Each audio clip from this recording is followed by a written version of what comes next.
Hello, hello.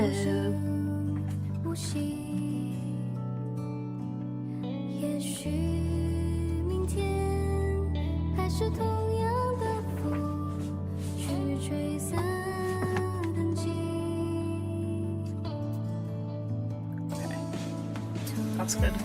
I have my main monitor here, and then OBS over here. So I think I'm looking at, when I should be looking at the camera, I'm looking at over here, actually.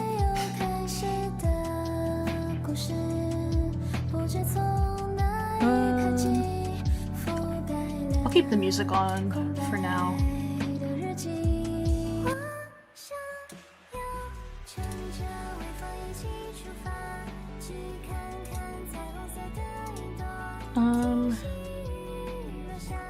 Yeah.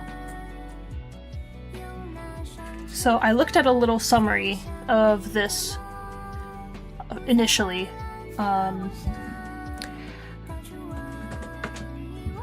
Bring my mic closer, but I don't want it to block my view to the screen. Okay.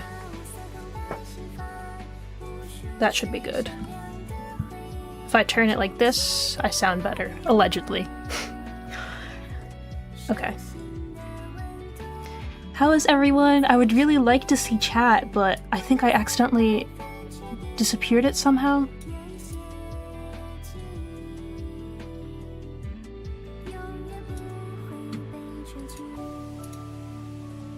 Yeah, I can't find where my chat doc has gone. Hello?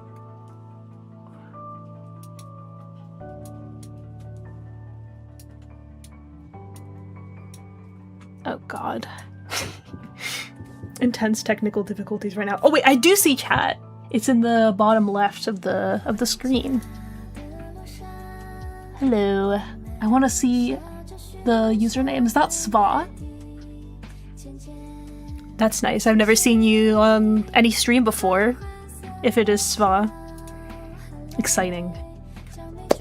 Thank you for joining me. Okay. Let's get started.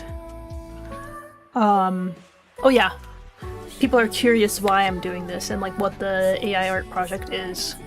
Basically, I wrote 4 essays, one of them was a pamphlet, about, so I guess you could say like argumentative pieces. I wrote 4 argumentative pieces on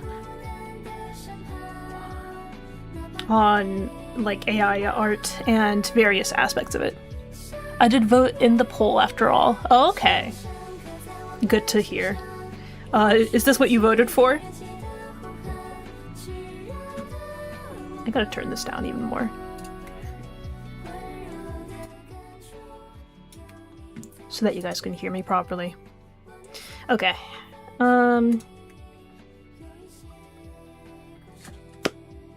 Yeah, and I have some more recent and updated thoughts about AI art, like, in general. I want to talk about its its utility and also its aesthetic value, and like whether it's possible to create valuable art using AI.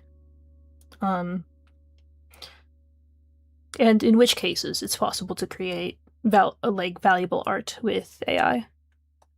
So interested what you'll think. I see.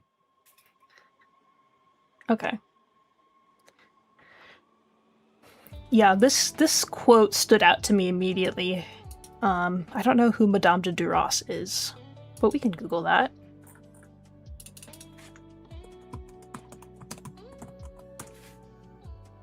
French novelist, best known for her novel Eureka, the first French work to center a black female protagonist and explore themes of race, gender, and identity. Okay.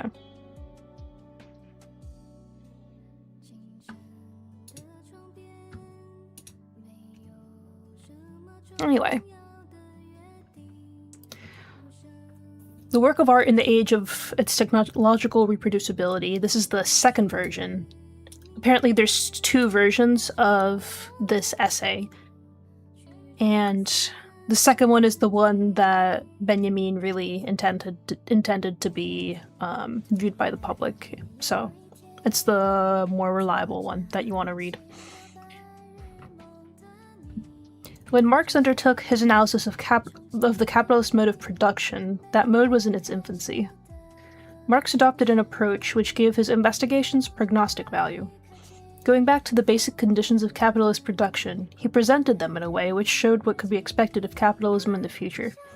What could be expected, it emerged... Wait, what could be expected? It emerged was not only an increasingly harsh... What could be expected was not only... Oh, okay. What could be expected, it emerged, was not only an increasingly harsh exploitation of the proletariat, but ultimately the creation of conditions which would make it possible for capitalism to abolish itself. Okay. That's seems straightforward enough, but let's review. Yeah, this last sentence here, that capitalism will eventually destroy itself. That's a Marxist idea that I believe Benjamin's gonna expand on. Since the transformation of the superstructure proceeds far more slowly than that of the base, it has taken more than half a century for the change in the conditions of production to be manifested in all areas of culture. How this process has affected culture can now only be assessed, and these assessments must meet certain prognostic requirements. They do not, however, call for these on the art of the proletariat after its seizure of power. Call for theses on the art of the proletariat after its seizure of power, and still less for any on the art of the classless society. They call for theses defining the tendencies of the development of art under the present conditions of production. Indicate if translated, though. Yeah, this is the most recent translation. The dialectic of these conditions of production is evident in the superstructure, no less than in the economy. Theses divining the developmental tendencies of art can therefore contribute to the political struggle in ways that it would be a mistake to underestimate. Okay, this line here is important because I know later he's going to talk about art and fascism.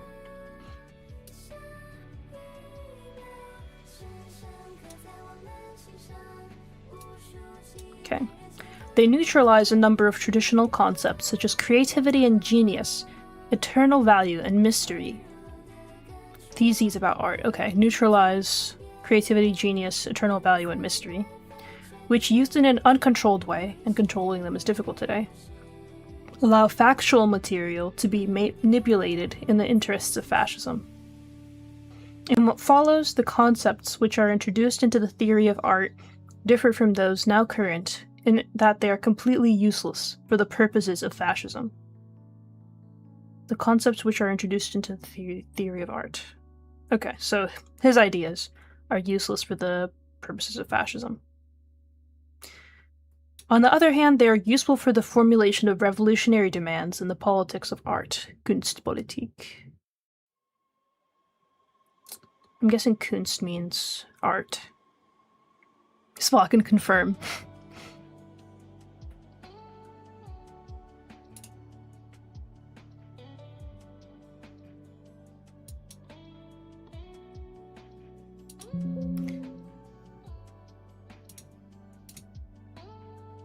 Okay, I'm gonna try to get chat to show up again. Oh, there it is. I found it. How do I move it though? Oh, there we go.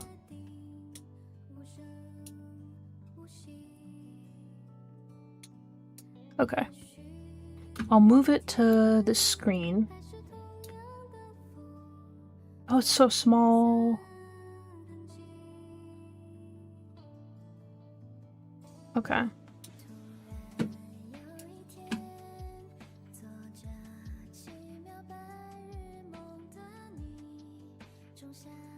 I'll just leave it right here, I guess. Okay. 2. In principle, the work of art has always been reproducible. Objects made by humans could always be copied by humans. Okay, that makes sense. Objects made by humans, so technology, can always be copied. Replicas were made by pupils in practicing for their craft, true, by masters in disseminating their works, and finally by third parties in pursuit of profit. Okay. But the technological reproduction of artworks is something new. Yeah, this use of the word third parties is curious to me. Like, can't masters also pursue profit? Or students? Maybe students aren't, like, mature enough, but... Okay. Having appeared intermittently in history at widely spaced intervals, it is now being adopted with ever-increasing intensity. Graphic art was first made technologically reproducible by the woodcut, long before written language became reproducible by movable type. Okay. The enormous changes brought about in literature by movable type, the technological reproduction of writing, are well known. This is true. Namely that literacy became, expanded. I guess he means art forgers. Okay, I can see that. I was imagining, like, crafts, but he is talking about art chiefly, so that makes sense. Okay. But they are only a special case, though an important one, in the phenomenon considered here from the perspective of world history. In the course of the Middle Ages, the woodcut was supplemented by engraving and etching, and at the beginning of the 19th century by lithography. Okay. Lithography marked a fundamentally new stage in the technology of reproduction.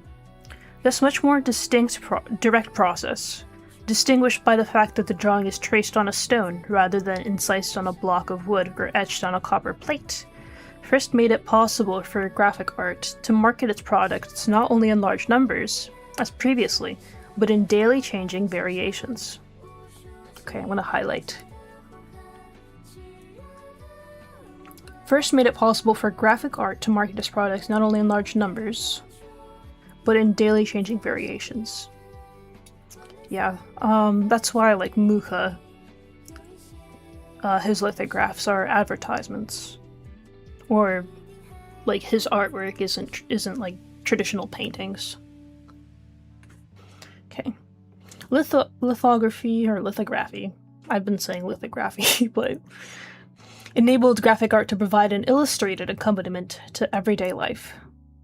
Okay. It began to keep pace with movable type printing. But only a few decades after the invention of lithography, graphic art was surpassed by photography.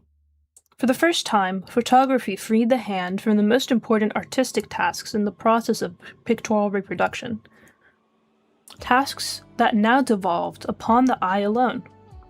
And since the eye perceives more swiftly than the hand can draw, the process of pictorial reproduction was enormously accelerated, so that it could now keep pace with speech. Just as the illustrated newspaper virtually lay hidden within lithography, so the sound film was latent in photography.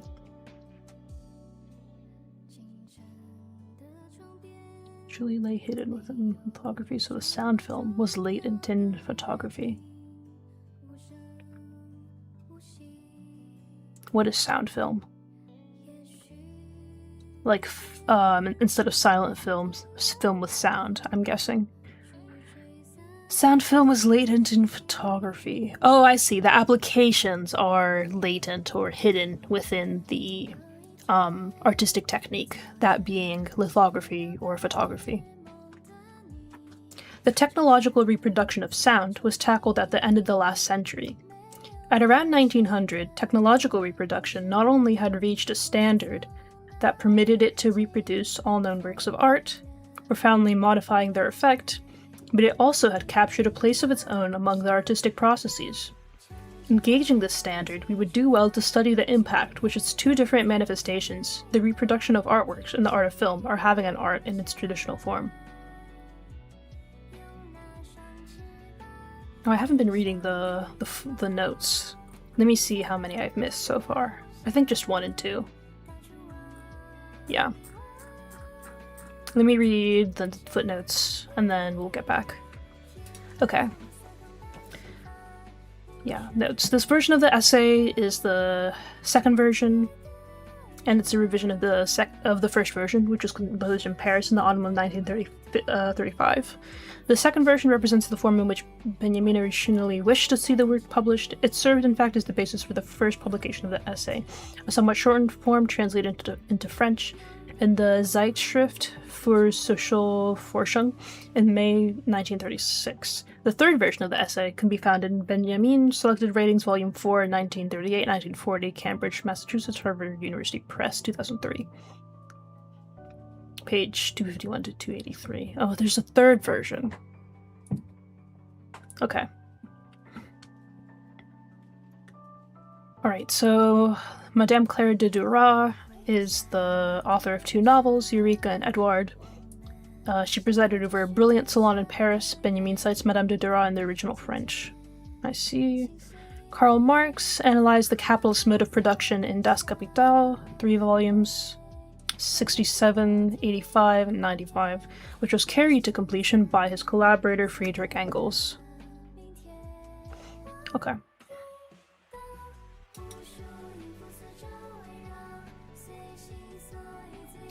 Let's move on to 3. In even the most perfect reproduction, one thing is lacking: the here and now of the work of art, its unique existence in a particular place. I'll highlight that. It is this unique existence and nothing else that bears the mark of the history to which the work has been subject. This history includes changes to the physical structure of the work over time, together with any changes in ownership. Traces of the former can be detected only by chemical or physical analyses, which cannot be performed on a reproduction, while changes of ownerships are part of a tradition which can be traced only from the standpoint of the original in its present location. The here and now of the original underlies the concept of its authenticity, and on the latter turn is founded the idea of a tradition which has passed the object down as the same, identical thing to the present day. Okay, that makes sense. So like the physical item, and in its historical context, is what establishes like the uniqueness, and which she's saying is the authenticity of the art. The whole sphere of authenticity eludes technological, and of course not only technological, reproduction. Yeah, you can't reproduce the circumstances in which art was created. But whereas the authentic work retains its full authority in the face of a reproduction made by hand, which are generally brands of forgery. Whereas the authentic work retains its full authority in the face of a reproduction made by hand, which is generally brands of forgery, this is not the case with technological reproduction. The reason is twofold. First, technological reproduction is more independent of the original than is manual reproduction. For example, in photography, it can bring out aspects of the original that are accessible only to the lens, which is adjustable and can easily change viewpoint, but not to the human eye. Or it can use certain processes, such as enlargement or slow motion, to record images which escape natural optics altogether. This is the first reason. Second, technological reproduction can place the copy of the original in situations which the original itself cannot attain. Above all, it enables the original to meet the recipient halfway, whether in the form of a photograph or in that of a gramophone record. The cathedral leaves its site to be received in the studio of an art lover. The choral work performed in an auditorium or in the open air is enjoyed in a private room. Now this is quotable. These changed circumstances may leave the artwork's other properties untouched, but they certainly devalue the here and now of the artwork. And although this can apply not only to art, but say to a landscape moving past a spectator in a film, in the work of art, this process touches on a highly sensitive core, more vulnerable than that of any natural object. That core is its authenticity.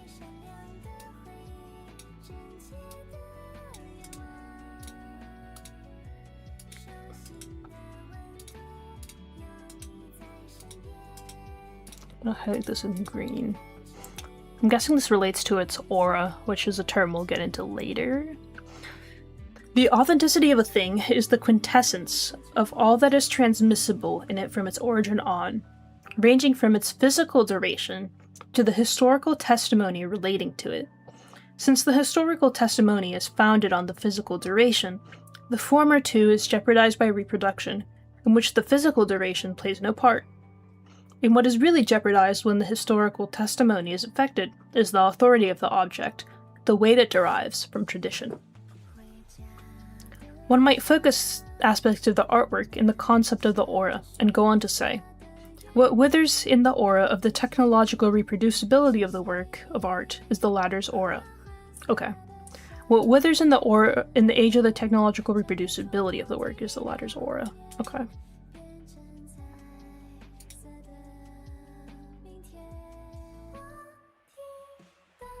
Okay, this is the first time he uses the term. We might focus on aspects of the artwork and the concept of the aura, and go on to say.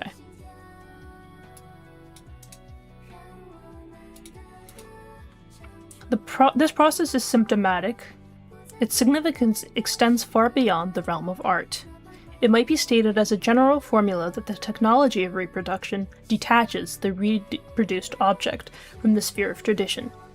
By replicating the work many times over, it substitutes a mass existence for a unique existence.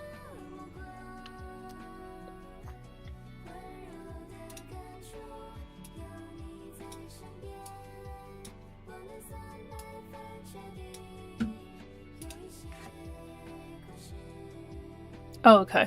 This seemed backwards to me, but it makes sense. The mass is the new that replaces the unique existence. Okay. And in permitting the reproduction to reach the recipient in his or her own situation, it actualizes that which is reproduced. In permitting the reproduction to reach the recipient in his or her own situation, it actualizes that which is reproduced. Okay. Seems to be simulation. Potentially.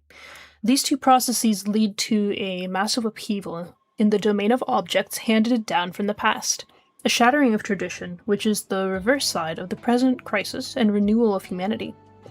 Both processes are intimately related to the mass movements of our day. The most powerful agent is film. The social significance of film, even and especially in its most positive form, is inconceivable without its destructive, cathartic side, the liquidation of any value of tradition in the cultural heritage. This phenomenon is most apparent in great historical films. It is assimilating ever more advanced positions in its spread. When Abel Gance fervently proclaimed in 1927, Shakespeare, Rembrandt, Beethoven will make films. All legends, all mythologies, all myths, all the founders of religions, indeed all religions, await their celluloid resurrection, and the heroes are pressing at the gates. He was inviting the reader, no doubt unawares, to witness a comprehensive liquidation. So this is going to be Abel Gance, Le temps de l'image est venu. It is time for the image. Actually, the time of the image has come, really. In Leon Pierre Quint, Germaine Dulac, Lerna Landry, and Abel Gance, okay. Benjamin's note. Gance was a French film director whose epic films, J'accuse La Rue and Napoleon, made innovative use of such devices such as superimposition, rapid intercutting, and split screen. Okay. The most powerful agent is film. Okay, yes. 4. Just as the entire mode of existence of human collectives changes over long historical periods, so too does their mode of perception. The way in which human perception is organized, the medium in which it occurs, is conditioned not only by nature but by history. The era of the migration of peoples, an era which saw the rise of late Roman art industry and of the Vienna Genesis, developed not only an art different from that of antiquity, but also a different perception. The scholars of the Viennese school, Riegel and Wyckoff, resisting the weight of the classical tradition beneath which this art has been buried, were the first to think of using such art to draw conclusions about the organization of perception at the time art was produced. And note 4. Alois Riegel was an Australian art historian who argued that different formal orderings of art emerge as expressions of different historical epochs. What is a formal ordering of art?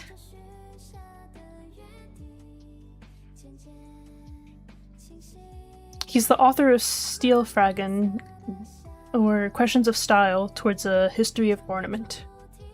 The latter has been translated by Rolf Winks as Late Roman Art Industry. Rome, Giorgio Brettschneider, 1985. Franz Wyckoff, also an Austrian art historian, is the author of Die Wiener Genesis, the Vienna Genesis, 1895, a study of the sumptuously illuminated early 6th century AD copy of the biblical book of Genesis, preserved in the Austrian National Library in Vienna.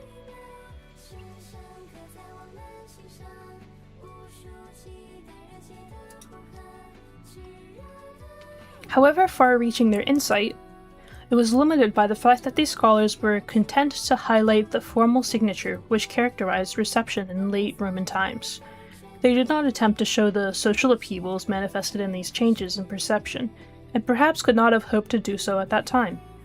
Today, the conditions for an analogous insight are more favorable, and if changes in the medium of present-day perception can be understood as a decay of the aura, it is possible to demonstrate the social determinants of that decay. What then is the aura? A strange tissue of space and time, the unique apparition of a distance, however near it may be. To follow with the eye, while resting on a summer afternoon, a mountain range— oh wait, I need to read footnote 5, okay. What then is the aura? Okay.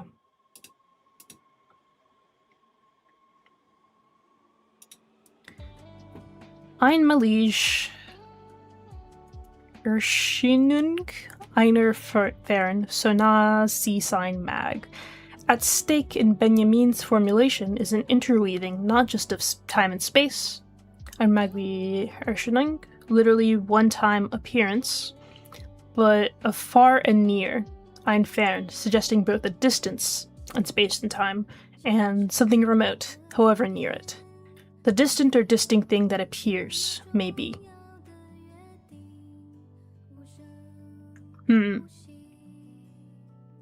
Einmalige Erscheinung, literally one-time appearance.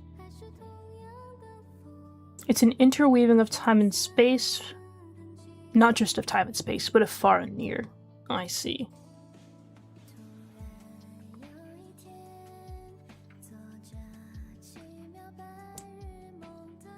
So it is. I'm Malige, or Shinanga and her Farron. Is it here? A strange tissue of space and time. Okay. The unique apparition of a distance, however near it may be. I see, I see. This is the translation of this sentence.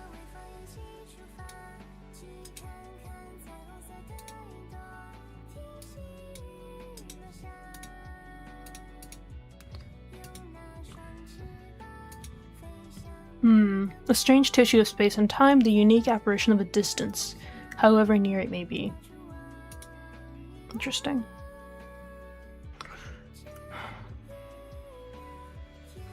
Yeah, it's about how the being far away itself appears in the closeness. I'm not super sure what that means.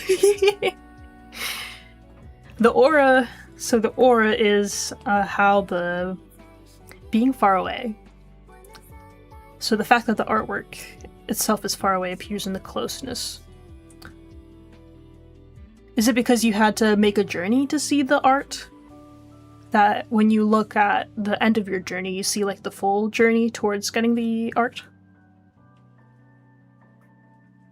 To follow with the eye while resting on a summer afternoon, a mountain range on the horizon, or a branch that casts its shadow on the beholder, is to breathe the aura of those mountains of that branch. Okay.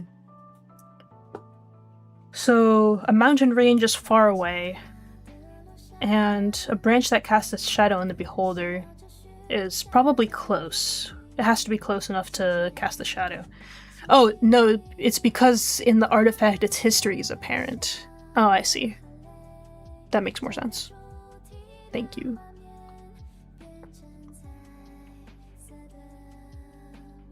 In the light of this description, we can readily grasp the social basis of the aura's present decay. So aura is the history, or like the way that is the way the history is visible. You can gauge its original distance to you.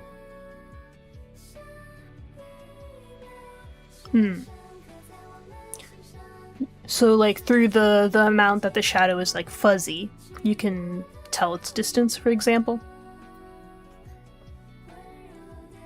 That's the metaphor, but with the painting it would be I don't know, like how oxidated the paint is, for example, and the art style.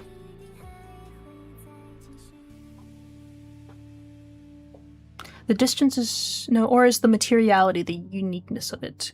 The distance is just one of these factors. Okay, I see.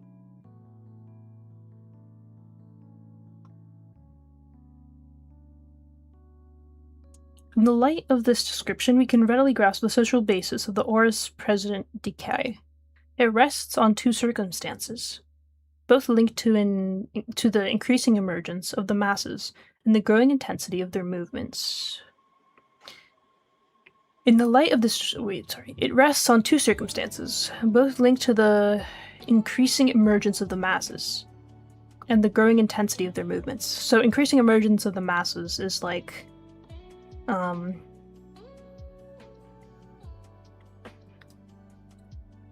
increasing literacy and, political power given to, like, the average person, I'm guessing. And also their presence in, or their, I guess their presence and their consideration in the art world. But these seem like separate things, their relation to politics and their relation to the art world. I don't think they would be fused together, so it's either one or the other.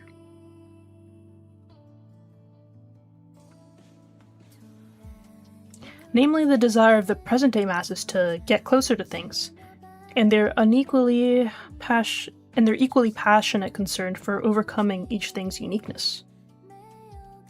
Überdwang des Einmalens jeder Gegebenheit. by assimilating it as a reproduction. Overcoming each thing's uniqueness by assimilating it as a reproduction. I do not know what that means.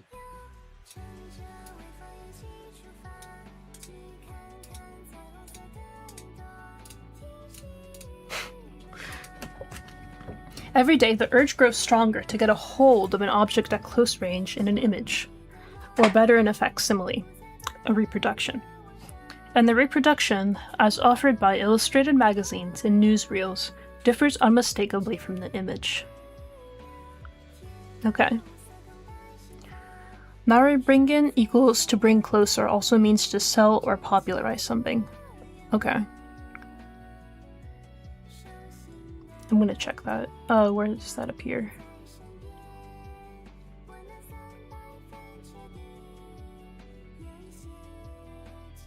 Is it in here? No, it's not. Okay. It might not be visible here right now, but it makes sense, yeah. Oh, so get closer to things is,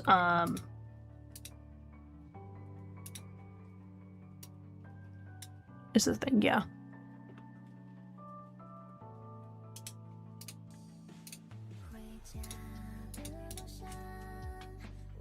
I'm gonna write that down.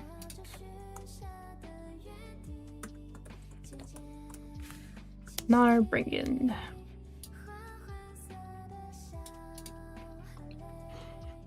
Okay, and they're equally passionate concern for overcoming each thing's uniqueness.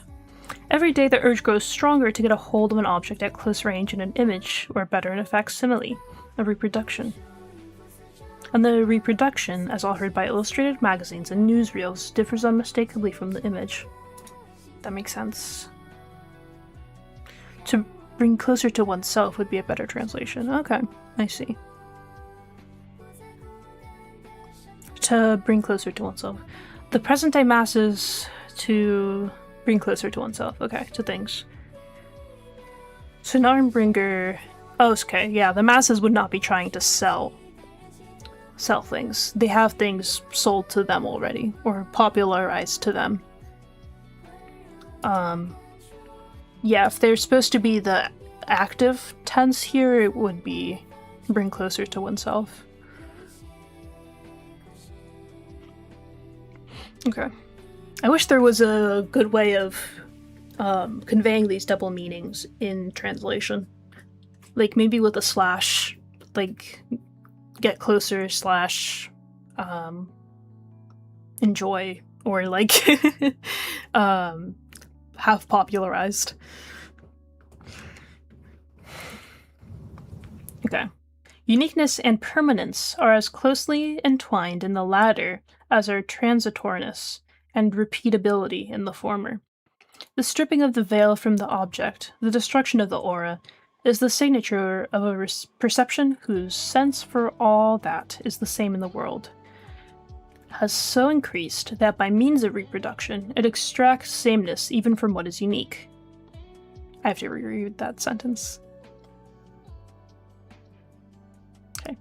The stripping of the veil from the object, the destruction of the aura, is the signature of a perception whose sense for all that is the same in the world, has so increased that by means of reproduction, it exacts sameness even from what is unique. Okay. So perhaps we expect everything to be like mechanically produced copy instead of like an original work. Like it shapes the perception whose sense for all that is the same in the world refers to like one's perception of copies, and it's increased to now include things that are unique or art. Okay, it's basically how people want things presented in popularized form or it getting sold to them rather than getting into high culture directly. That makes sense. Let me look at that in context. Okay. Or is decaying because people want things popularized instead of getting into high culture directly. Okay. Or that's the first factor. And the second factor is them overcoming each thing's uniqueness by assimilating it as a reproduction. Okay.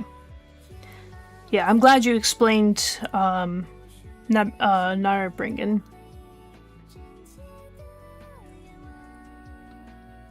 Okay. Thus is manifested in the field of perception what in the theoretical sphere is noticeable in the increasing significance of statistics. The alignment of reality with the masses, and of the masses with reality, is a process of immeasurable importance for both thinking and perception. Yeah, the alignment of reality with the masses and of the masses with reality. To me this seems like, it reminds me of social media and how, like, truth is sort of constructed by whatever, like, misinformation floats around and whatever people will pick up. Although that's obviously not what he's talking about in the 1930s. Rather, it's this, like, trans-centurion trend towards, like, democracy and liberalization that I think he's talking about. It's a process of immeasurable importance for both thinking and perception.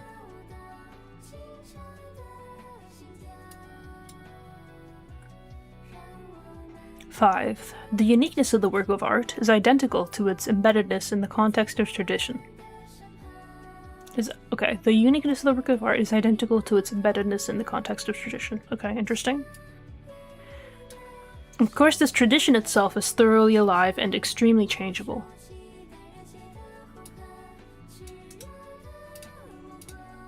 An ancient statue of Venus, for instance, existed in a traditional context for the Greeks, who made it an object of worship that was different from the context in which it existed for medieval clerics, who viewed it as a sinister idol. Also, it's important that he refers to masses, not massive numbers of atomized people like today.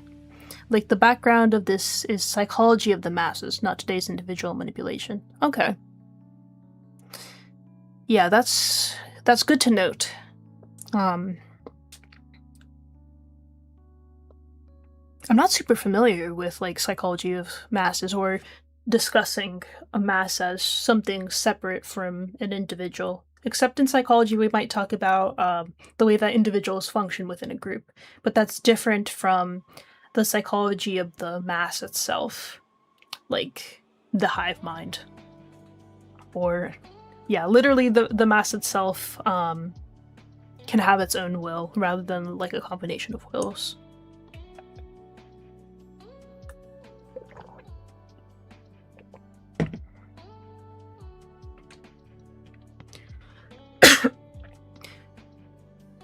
I think it's also pointing out how people make sense of stuff by giving up other things. To make stuff legible by popular conceptions by tyrannizing over stuff, which could only be understood in its relation to specific social coordinates.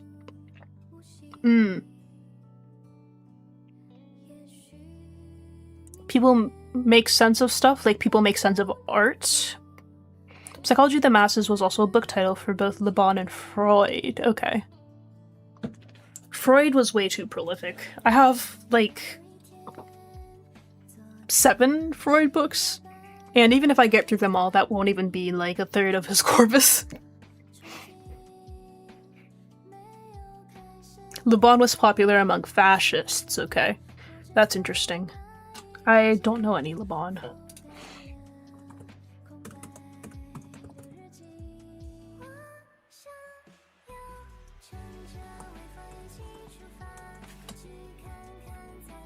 Gustave, French polymath, psychologist, anthropologist, sociologist, physician, and inventor. The crowd a study of the popular mind, which founded modern crowd psychology. Okay.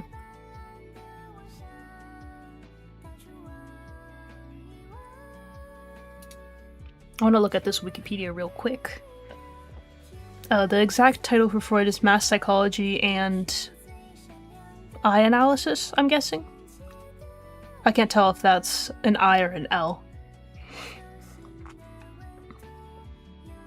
Okay, a study of the popular mind, Psychology des Foules, literally Psychology of Crowds, is a book authored by Gustave Le Bon.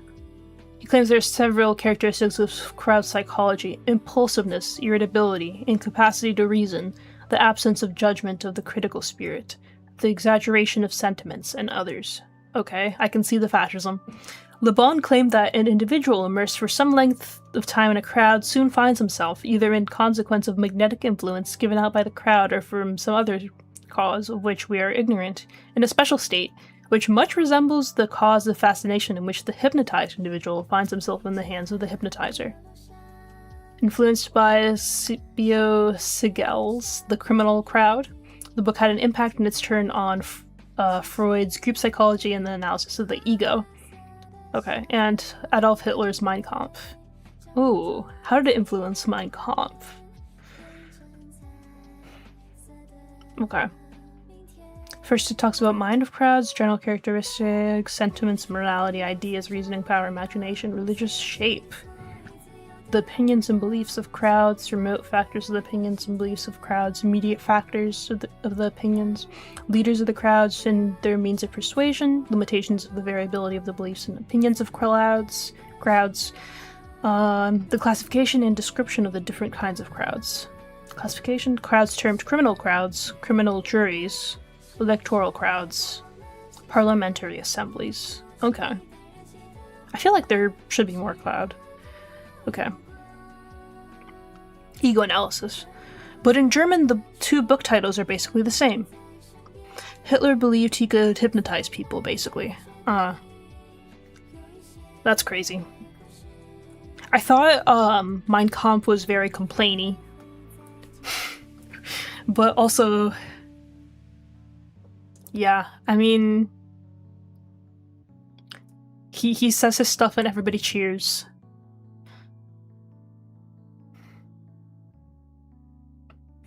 Okay.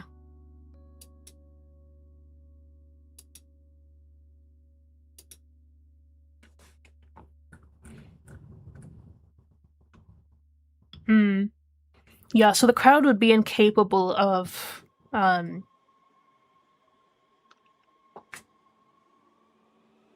exercising reason in a way that allows them to appreciate art. According to Le Bon, most likely. And Le Bon influenced Freud, so... okay. But what was equally evident to both was its uniqueness, that is, its aura. Originally, the embeddedness of an artwork in the context of tradition found expression in a cult. As we know, the earliest artworks originated in the service of rituals, first magical, then religious. And it is highly significant that the artwork's erratic mode of existence is never entirely severed from its ritual function.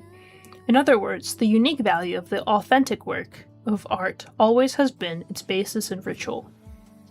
The ritualistic basis, however mediated it may be, is still recognizable as secularized ritual in even the most profane forms of the cult of beauty. Cult of beauty. I saw this in the summary. He says that there's a transition from the cult enjoyment of art to another type of enjoyment of art, maybe the popular enjoyment, or like the everyday enjoyment.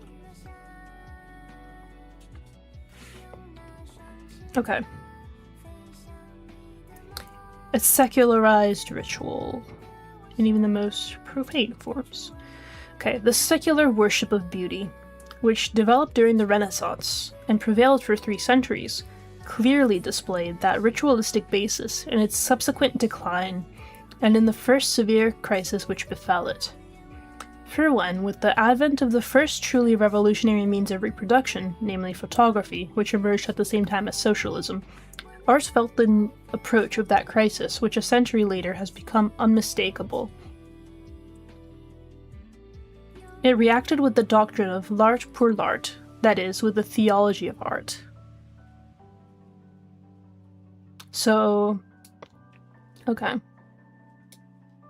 This in turn gave rise to a negative theology, in the form of an idea of pure art, which rejects not only any social function, but any definition in terms of a representational content. In poetry, Mallarmé was the first to adopt this standpoint. Okay. In the original, it is Schoonheidsdienst, service of beauty, which is similar to Leibendienst, service of love or courting. Oh, I see. Service of love in the sense that you're doing what's necessary for love. Oh, does it have that same significance in Schoonheidsdienst?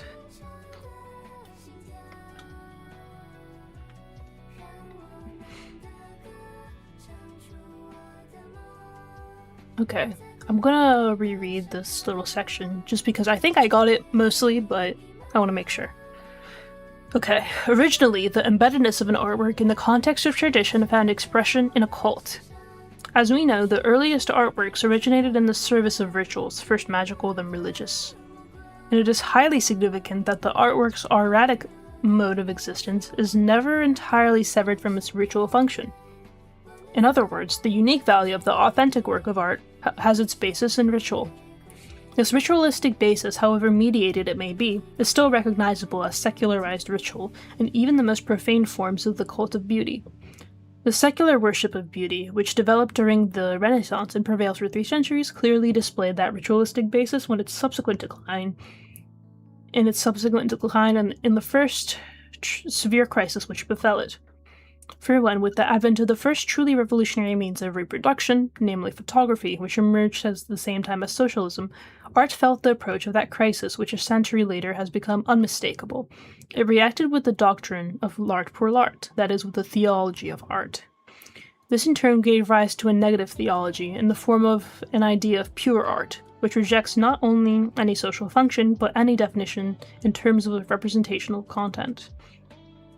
Okay, this in turn gave rise to a negative theology in the form of an idea of pure art, which rejects not only any social function. So negative theology means that it rejects something. Not only any social function, but any definition in terms of representational content. Okay. So a representational content, I'm assuming, means that which is being, like, literally what the subject of the art is. Can I highlight this? No, I can't.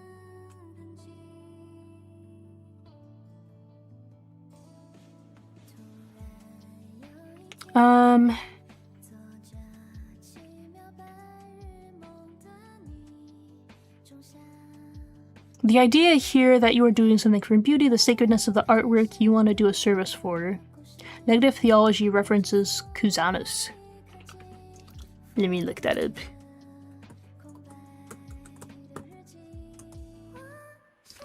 Oh, Nicholas of Cusa. He's a German cardinal philosopher, theologian, polymath bridging late medieval scholasticism and Renaissance humanism. I want to see his ideas, though. Cusanus first believes that no knowledge we have is more certain than mathematics. Okay. So, like the purity of mathematics, perhaps? He believed God is divine by nothing, as the non-other.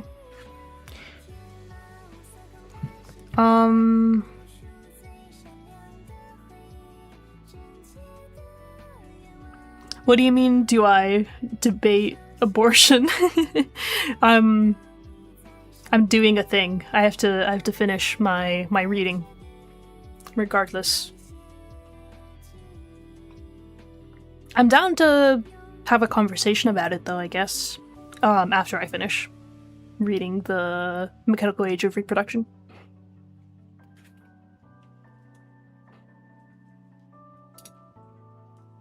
I'm not really a debater, though, so...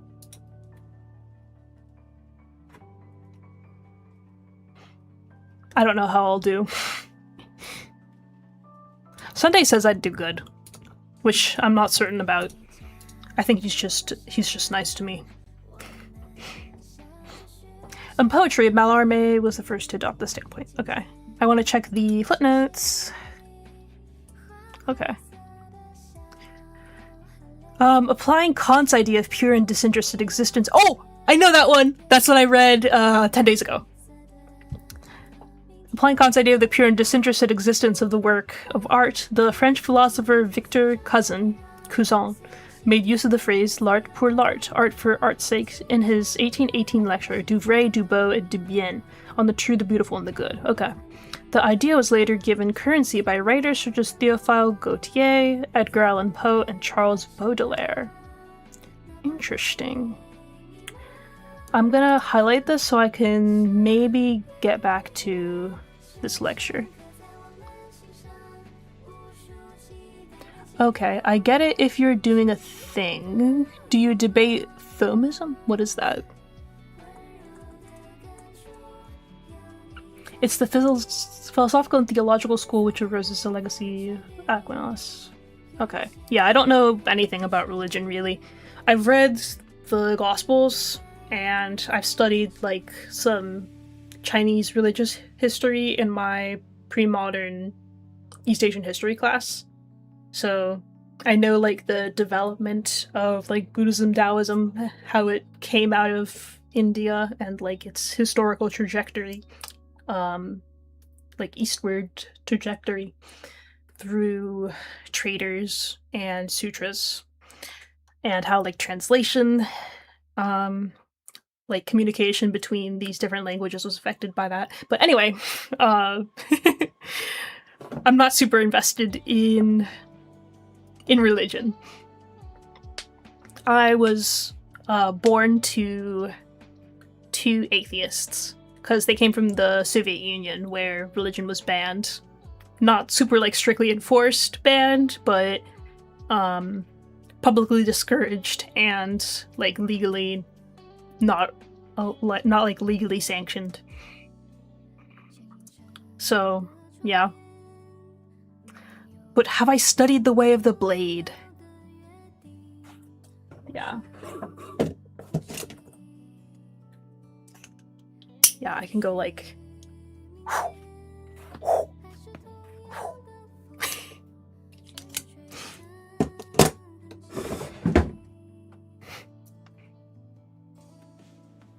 Do you debate the death penalty? The only thing I know about the death penalty is, or I would say about the death penalty, is that it's more expensive to kill somebody than to than to keep them alive until the end of their life in prison. So it feels a little crazy. Like, from a purely economical perspective, we should be prioritizing not killing people. But also, retributive justice doesn't make any sense. And what else? It doesn't prevent murder, really, or, like, what else do we give the death penalty for? It doesn't rehabilitate anybody, obviously. And it's cruel. Like, we don't know whether people actually deserve to die. That's sort of like that's an ethical decision that we'll never have, like, empirical proof for. And yeah, you can't post links in YouTube chat, unfortunately. Also, yeah, people get wrongfully convicted all the time and sentenced to death. And, like, if that happens, and, like, how often do you tolerate that happening just to allow the death penalty? Like, it feels like, what are you're so committed to this thing that doesn't have any, like, social utility necessarily? Do you debate open border policies? I don't know anything about that, no.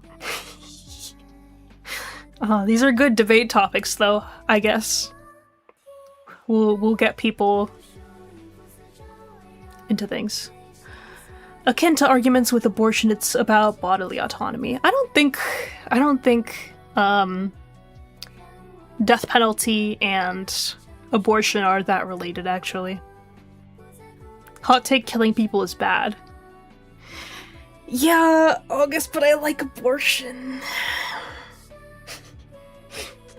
But also the reason that you should see it now on Discord. Okay. Thank you. I will check really quickly. Oh, in the library. Okay. Cool, thank you.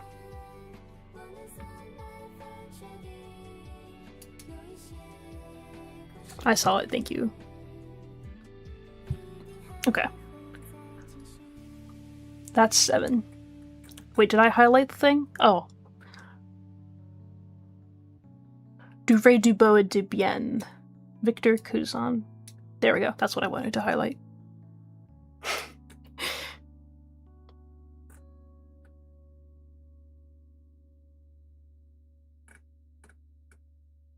Yeah, we went over abortion in my class. And I think the way that my professor said that he thought was the best way, or the best like system for it, is if we had like a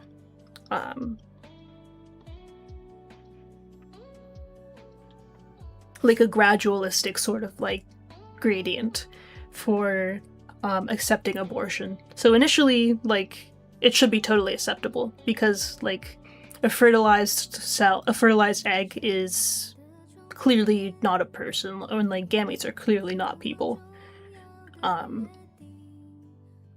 They share absolutely no like physical, like phenomenological traits with each other. They can't think, they can't feel, none of that. And eventually, like, a very late term fetus is in that stage. 24-week abortions? I do not know enough about embryology and like what state the embryo or fetus is at 24 weeks. For me, it's more of like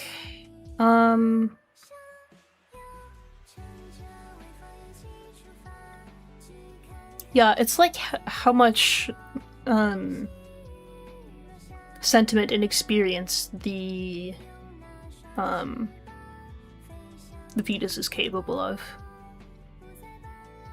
And also, I feel like the life and the happiness of the like full person should always come first.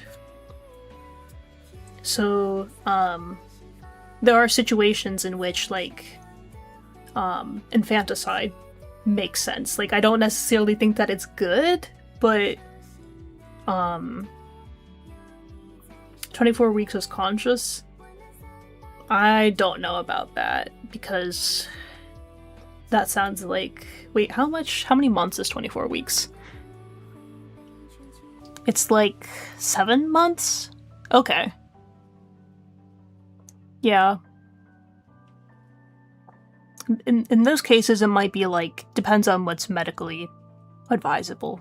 Because again, like the safety and happiness of the, or like flourishing of the full person should come first always.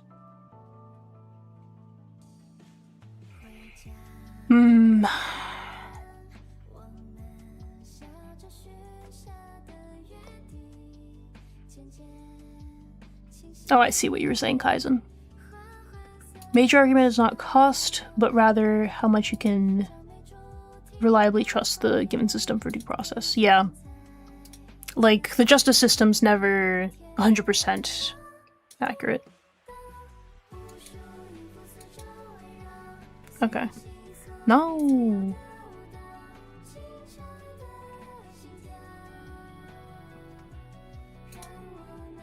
Okay. 8. The French poet Stéphane Mallarmé was a central figure in the symbolist movement, which sought an incantory language divorced from all referential function.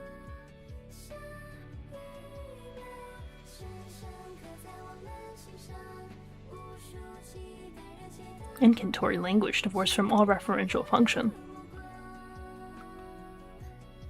Huh.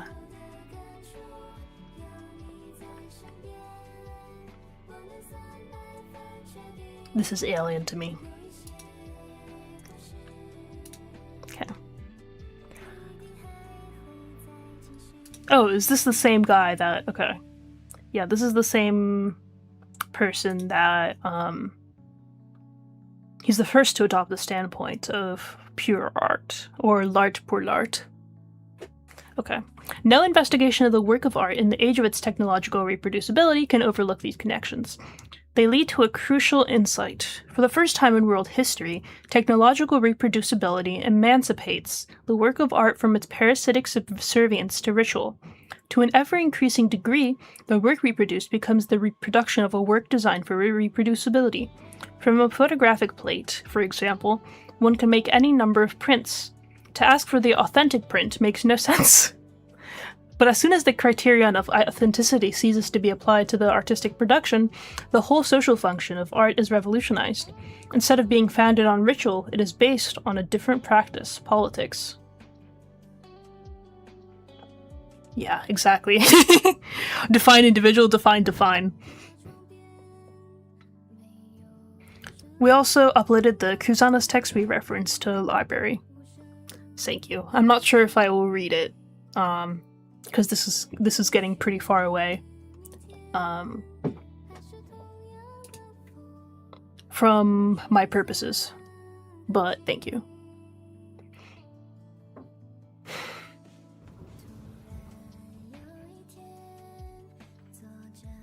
Okay. As soon as the criterion of authenticity ceases to be applied to artistic production, the whole social function of art is revolutionized. Instead of being founded on ritual, it is based on a different practice, politics. Art history might be seen as the working out of a tension between two polarities within the artwork itself, its course being determined by shifts in the balance between the two. These two poles are the artwork's cult value and its exhibition value. Okay. These are the two things that he's going to contrast. Cult value and exhibition value. I'm noticing you didn't define either. That means you concede and I win. You won! Oh my god! I'm happy for you. Congratulations. Good job.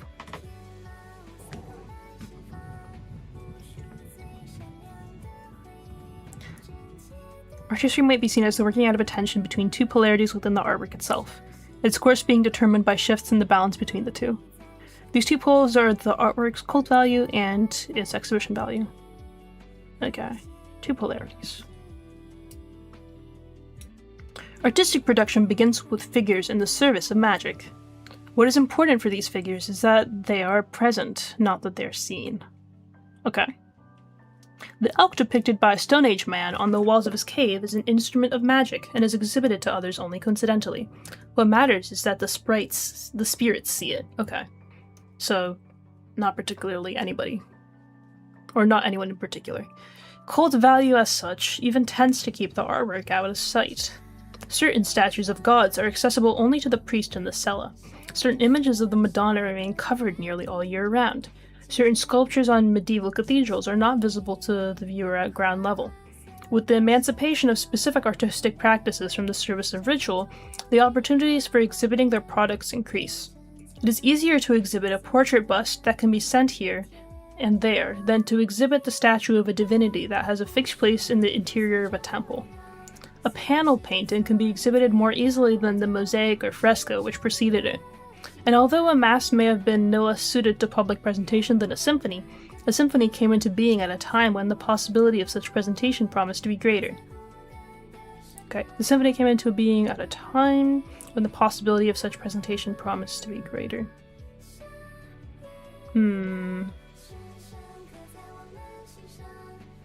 Yeah, mass precedes a symphony. But the symphony came into time at when the possibility of such presentation promised to be greater.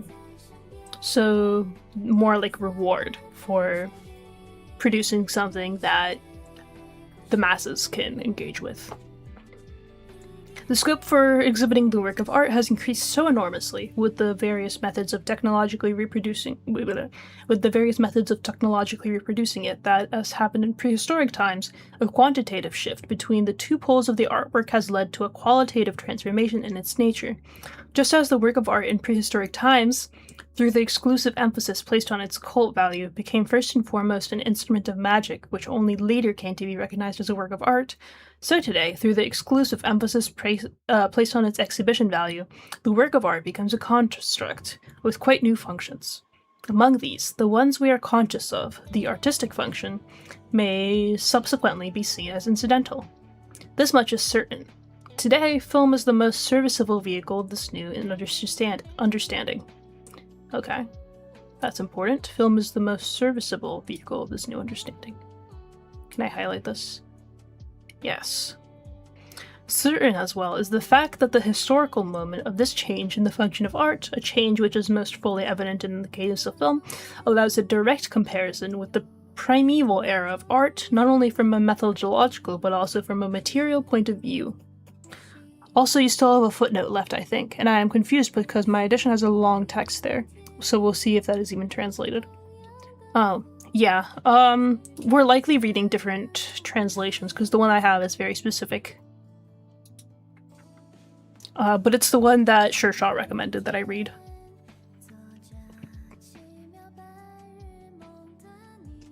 Okay, in film, the technological reproducibility of the product is not an externally imposed condition of its mass dissemination, as it is, say, in literature or painting.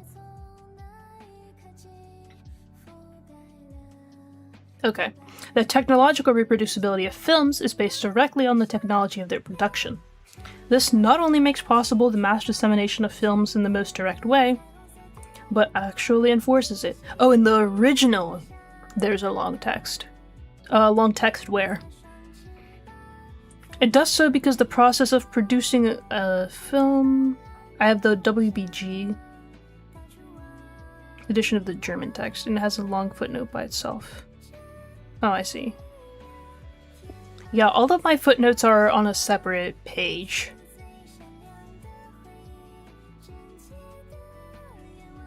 This version is the 2008, I believe. Okay. It does so because the process of producing a film is so costly that an individual who could afford to buy a painting, for example, could not afford to buy a master print of a film. It was calculated in 1927 that in order to make a profit, a major film needed to reach an audience of 9 million.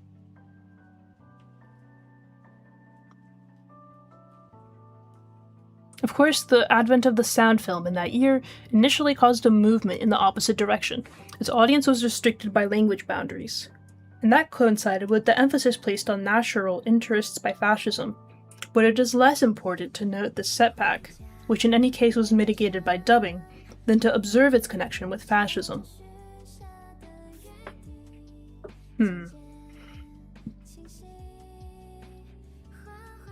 It's more important to observe the connection of national interests and boundaries with fascism. Do you debate AICP and how it disproves abortionist arguments? Huh? No. Of course, but it is less important to note that this setback, which was in any case was mitigated by dubbing, than to observe its connection with fascism. The simultaneity of the two phenomena results from the economic crisis. The same disorders which led in the world at large to an attempt to maintain existing property relations by brute force induced film capital, under the threat of crisis, to speed up the development of sound film. Its introduction brought temporary relief, not only because sound film attracted the masses back into the cinema, but also because it consolidated new capital from the electricity industry with that of film.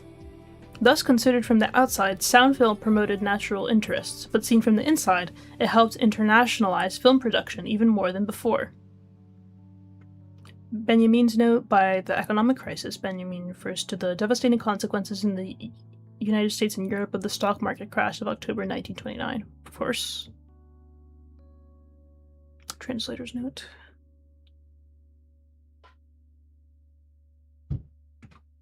New capital from the electricity industry.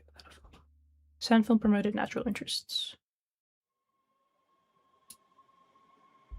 On the inside helped internationalize film production even more than before.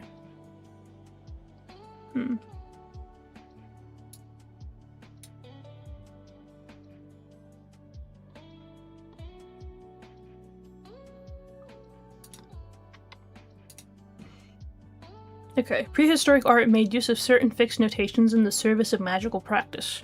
In some cases, these notations probably comprised the actual performing of magical acts. The carving of an ancestral figure is itself such an act. In others, they gave instructions for such procedures.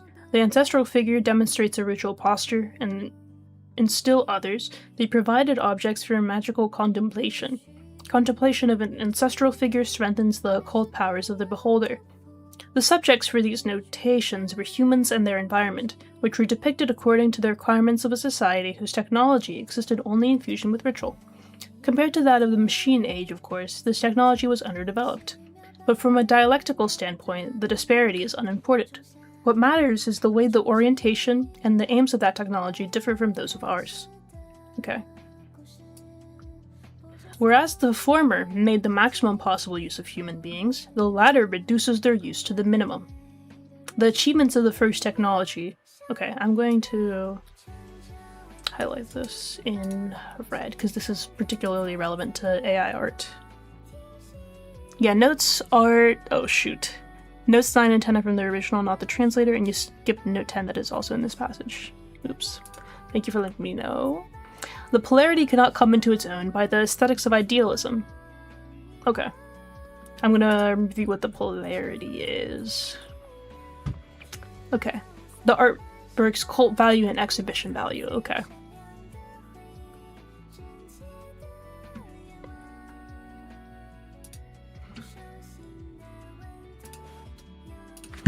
Cult and exhibition value.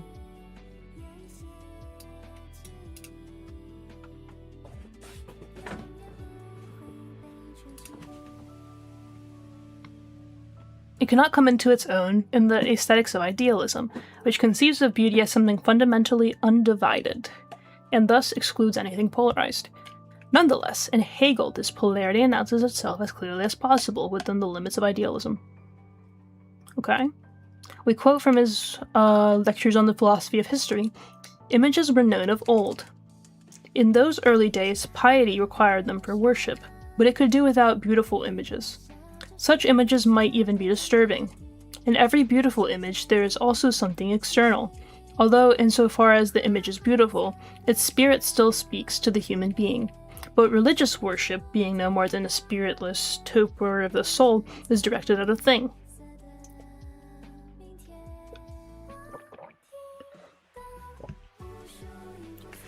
What is torpor? It's a state of physical or mental inactivity or lethargy, okay? But religious worship, being no more than a spiritless torpor of the soul, is directed at a thing. Fine art arose in the church, though art has now gone beyond the ecclesiastical principle. Likewise, the following passage from the Vorlesungen über die Ästhetik, or Lectures on Aesthetics, indicates that Hegel sensed a problem here. We are beyond the stage of venerating works of art as divine and as objects deserving our worship. Today, the impression they produce is more reflective kind, and the emotions they arouse require a more stringent test. Like strict, right? Yeah. Is that it? What's the stringent test?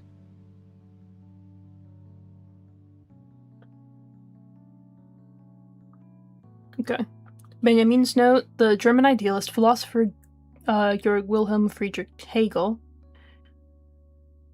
accepted the chair in philosophy at the University of Berlin in 1818. His lectures on aesthetics and the philosophy of history, delivered 1820 to 1829, were later published by his editors, with the text based mainly on notes taken by his students.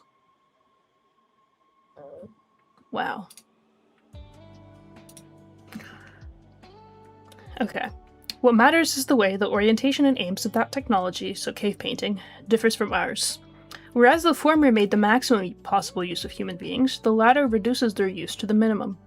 The achievements of the first technology might be said to culminate in human sacrifice. Those of the second in the remote-controlled aircraft, which needs no human crew. The results of the first technology are valid, once and for all. It deals with the irreparable lapse on sacrificial death, which holds good for eternity.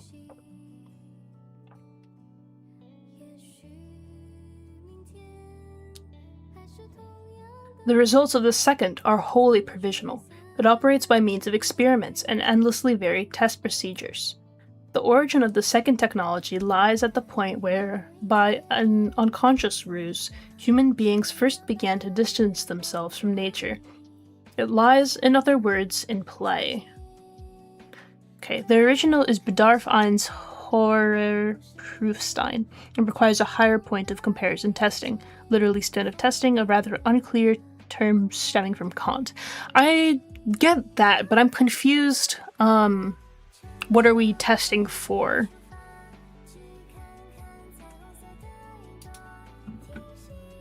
Let me answer DM real quick.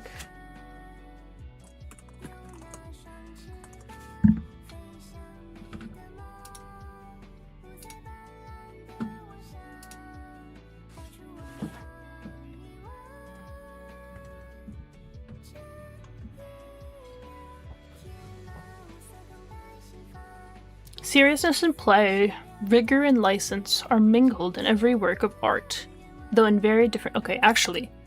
Oh, whether or not it is beautiful. I see.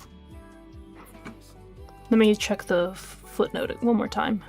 We are beyond the stage of venerating works of art as divine and object deserving our worship. Today, the impression they produce is of more reflective kind, and the emotions they arouse require a more stringent test to determine if they're beautiful. The impression that it makes. Okay. We test our feelings against the artwork if it's adequate. I see. So our feelings are the barometer.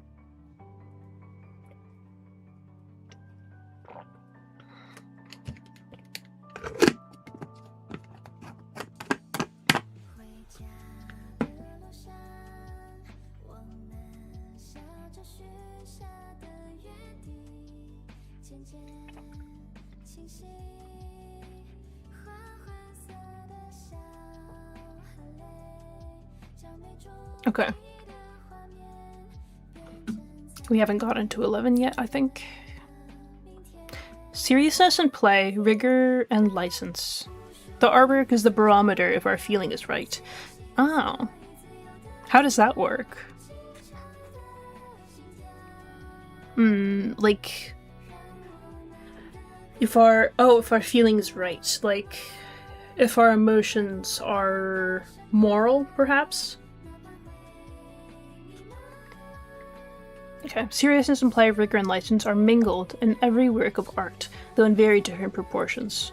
This implies that art is linked to both the second and the first technologies. It should be noted, however, that to describe the goal of the second technology as mastery over nature is highly questionable, since this implies viewing the second technology from the standpoint of the first. Okay.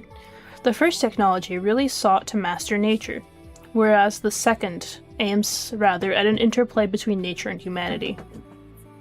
The primary social function of art today is to rehearse that interplay. I see. This applies especially to film. Primary social function of art today is to rehearse the interplay between nature and humanity, and this applies especially to film. The function of film is to train human beings in the apperceptions and reactions needed to deal with a vast apparatus whose role in their lives is expanding almost daily. Dealing with this apparatus also teaches them that technology will release them from their enslavement to the powers of the apparatus only when humanity's whole constitution has adapted itself to the new productive forces which the second technology has set free. Okay.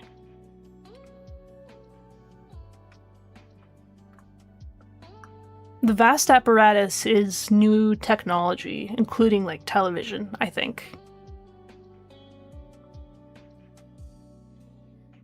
Dealing with this apparatus also teaches them that technology will release them from their enslavement to the powers of their apparatus, only when humanity's whole constitution has adapted itself to the new productive forces which the second technology has set free. What new productive forces?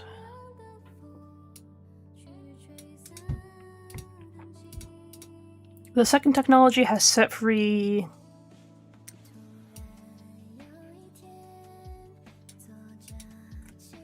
It doesn't really enumerate what the second technology has set free. Wait, the results of the second are wholly provisional. It operates by means of experiments and endlessly varied test procedures. Oh, so perhaps like the atom bomb, maybe? Okay. Yes, that is why Christianity is important for Hegel's aesthetics, for seeing if we find beautiful what is good. The higher point, then, is that of reason/philosophy. Okay. The apparatus here is also industry, transport, etc. Okay. Good to know.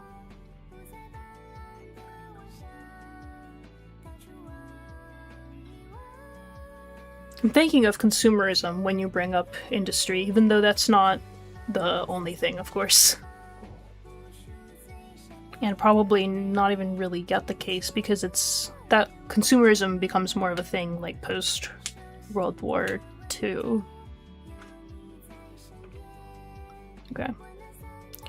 Dealing with this apparatus also teaches them that technology will release them from their enslavement to the powers of the apparatus, only when humanity's whole constitution has adapted itself to the new productive forces, which the second technology has set free. In photography, exhibition value begins to drive back cult value on all fronts. Okay. This is because there is no ritual. There is no worship of the beauty involved in photography. And photographs are just meant to be looked at, to be displayed.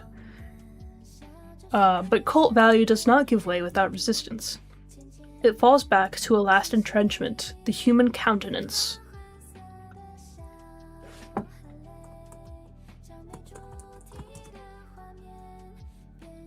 Okay, person's face or facial expression. It is no accident that the portrait is central to early photography. In the cult of remembrance of dead or absent loved ones, the cult value of the image finds its last refuge. In the fleeting expression of a human face, the aura beckons from early photographs for the last time. This is what gives them their melancholy and incomparable beauty. But as the human being withdraws from the photographic image, exhibition value for the first time shows its superiority to cult value. To have given this development in its local habituation constitutes the unique significance of Atget, who, around 1900, took photographs of deserted Paris streets. It has justly been said that he photographed them like scenes of crimes. Okay, I have to read footnote 11. The aim of revolutions is to accelerate this adaptation. Revolutions are innovations of the collective, or more precisely, efforts at innovation on the part of the new, historically unique collective, which has its organs in the new technology. The second technology is a system in which the mastering of elementary social forces is a precondition for playing, das Spiel, with natural forces. Okay. Second technology is a system in which the mastering of elementary social forces is a precondition for playing with natural forces. Okay. Mastering elementary social forces allows you to play with natural forces. But just as a child who has learned to grasp stretches out its hand for the moon as it would for a ball, so humanity, in its efforts at innovation, sets its sights as much on currently utopian goals as on goals within reach. For in revolutions, it is not only the second technology which asserts its claim vis-a-vis society. Because this technology aims at liberating human beings from drudgery, the individual suddenly sees his scope for play, his field of action, immeasurably expanded.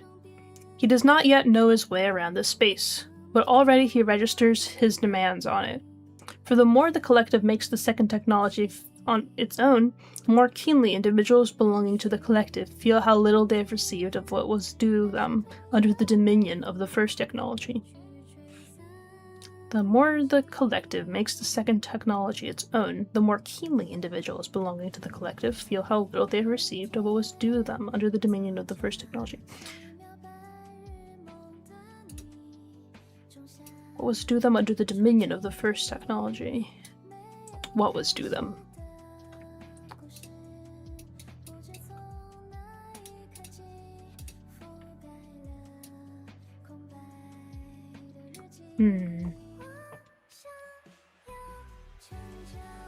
In other words, it is the individual liberated by the liquidation of the first technology who stakes his claim. No sooner has the second technology secured its initial revolutionary gains than vital questions affecting the individual, questions of love and death which have been buried by the first technology, once again press for solutions. Fourier's work is the first historical evidence of this demand. Benjamin's note: Charles Fourier, French social theorist and reformer, urged that society be reorganized into self-contained agrarian cooperatives, which he called phalansteries. Society be reformed into self-contained agrarian cooperatives, okay? Among his works are Théorie des quatre mouvements, Theory of Four Movements, and Le Nouveau Monde Industriel, The New Industrial World. He is an important feature in Benjamin's Arcades project. The term Spielraum in this note, in note 23, and in the text literally means play space, a space for play. And Eugene Atget, French photographer, spent his career in obscurity making photos of Paris and its environ. He is widely recognized as one of the leading photographers of the 20th century. See Benjamin's Little History of Photography in this volume. I don't have the volume. I only have the essay. Okay. It has justly been said that he photographed them like scenes of crimes. Let me check what page I'm on, 27, okay.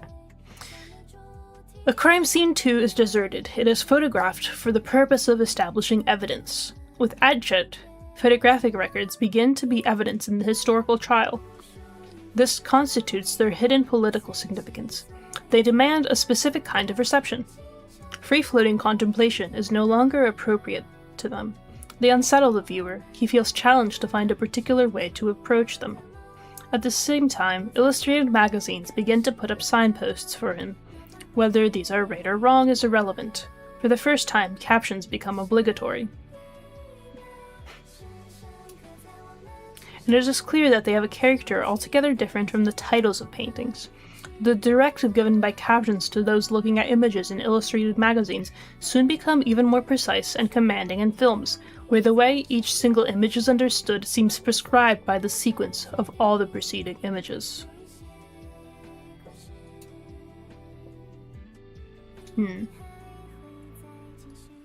The Greeks had only two ways of technologically reproducing works of art: casting and stamping. Bronzes, terracottas, and coins were the only artworks they could produce in large numbers. All others were unique and could not be technologically reproduced. This is why they had to be made for all eternity. The state of their technology compelled the Greeks to produce eternal values in their art. To this they owe their preeminent position in art history, the standard for subsequent generations.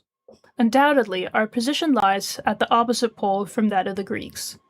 Never before have artworks been technologically reproducible to such a degree and in such quantities as today. Film is the first art form whose artistic character is entirely determined by its reproducibility. It would be idle to compare this form in detail with Greek art, but on one precise point such a comparison would be revealing. For film, given crucial importance to a quality of artwork which would have been the last to find approval among the Greeks, which they would have dismissed as marginal. This quality is its capacity for improvement. The finished film is the exact antithesis of a work created at a single stroke. It is assembled from the very large number of images and image sequence that offer an array of choices to the editor. These images, moreover, can be improved in any desired way, to the process leading from the initial take to the final cut.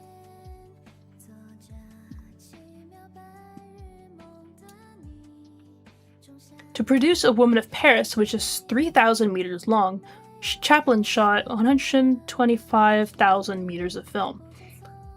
The film is therefore the artwork most capable of improvement, and this capability is linked to its radical renunciation of eternal value.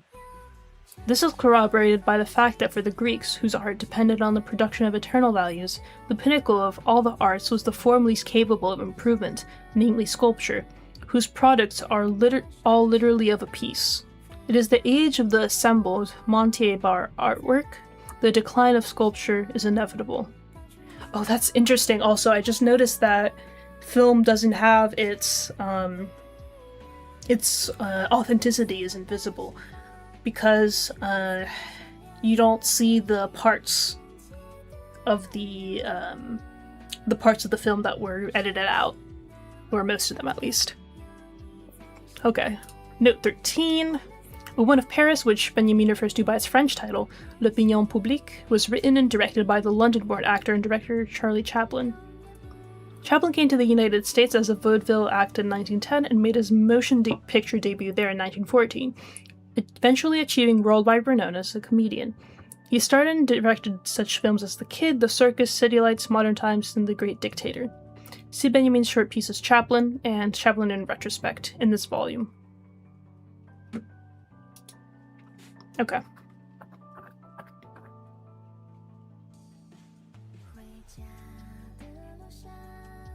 I want to grab a sweater, 1 second.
By the way, you can find basically this translation edition of the selected writings in 5 volumes in the HRG folder we posted on the GSL library a while back. Okay. HRG folder. What is that? The 19th century dispute over the relative artistic merits of painting and photography seems misguided and confused today. Yeah, but this does not diminish its importance, may even underscore it. Interesting. The dispute was in fact an expression of a world historical upheaval whose true nature was concealed from both parties.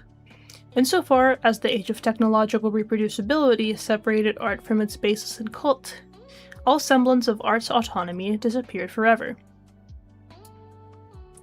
But the resulting change in the function of art lay beyond the horizon of the 19th century. Oh, history reading group by Shaq, I see. But the resulting change in the function of art lay beyond the horizon of the 19th century, and even the 20th, which saw the development of film, was slow to perceive it.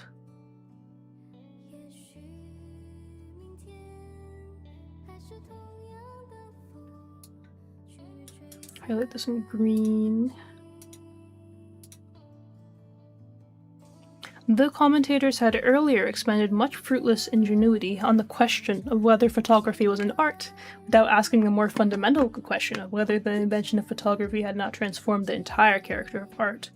Film theorists quickly adopted the same ill-considered standpoint.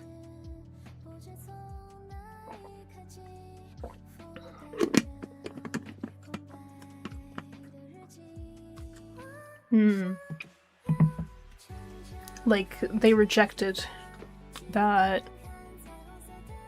film is an art, or they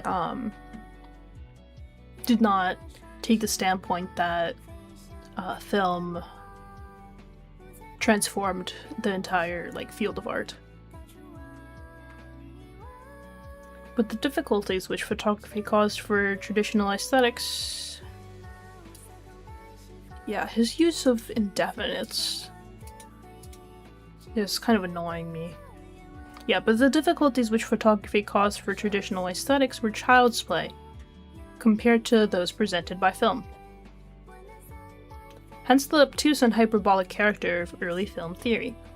Abel Gance, for instance, compares films to hieroglyphs. By a remarkable regression, we are transported back to the expressive level of the Egyptians. Pictorial language has not matured because our eyes are not yet adapted to it. There is not yet enough respect, not enough cult, for what it expresses. 15. Oh. In the 19th century quarrel between painting and photography, see Benjamin's Little History of Photograph. Okay, this is a source. Le temps de l'image est venu. From note 3.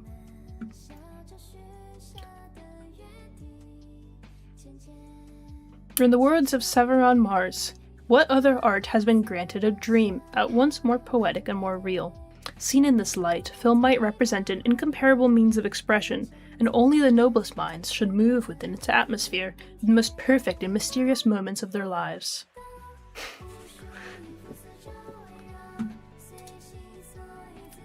Severin Mars cited Ibid, page 100. Okay.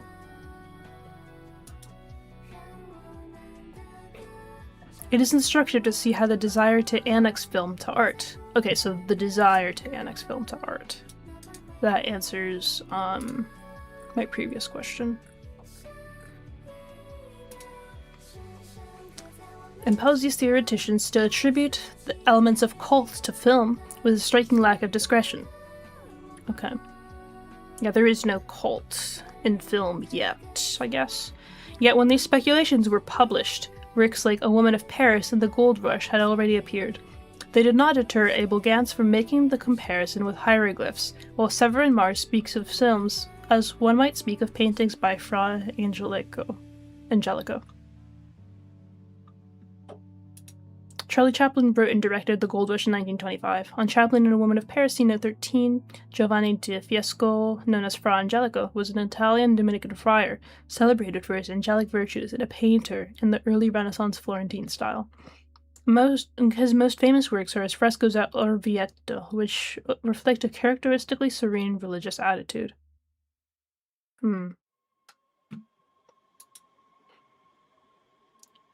So reverently.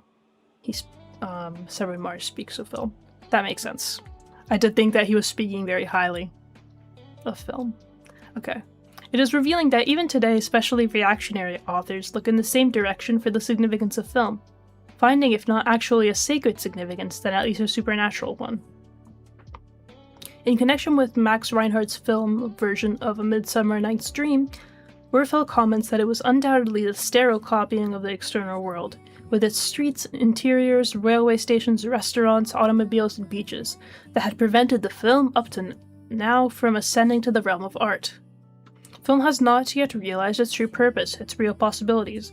These consist in its unique ability to use natural means to give incomparably convincing expression to fairy-like, the marvelous, the supernatural. August says, I haven't been following where are we at. We are at page 11 and we're about to move on to section 10.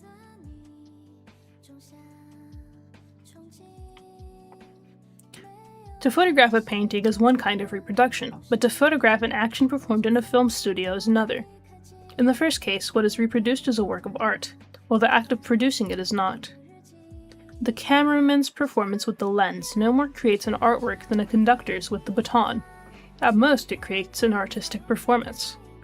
This is unlike the process in a film studio. Here, what is produced is not an artwork. The act of reproducing it is no more such a work than in the first case. The work of art is produced only by means of montage. And each individual component of this montage is a reproduction of a process, which neither is an artwork in itself, nor gives rise to one through photography. What then are these processes reproduced in film, since they are certainly not works of art? To answer this, we must start from the peculiar nature of the artistic performance of the film actor.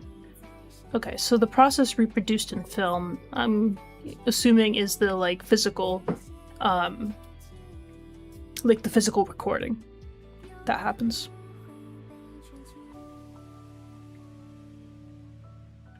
It is remarkable how exactly these issues, is it art and the idea of something primitive yet cult-like significant, are reproduced in the lacking theory of games today. Yup. Yeah, I think video games is today's debate, and AI art might be I don't know, maybe in 5 to 10 years. And how more clearly games are montages of assets. Okay. To answer this, we must start from the peculiar nature of the artistic performance of the film actor. He is distinguished from the stage actor in that his performance, in its original form from which the reproduction is made, is not carried out in front of a randomly composed audience, but before a group of specialists: executive producer, director, cinematographer, sound recordist, lighting designer, and so on, who are in a position to intervene in his performance at any time.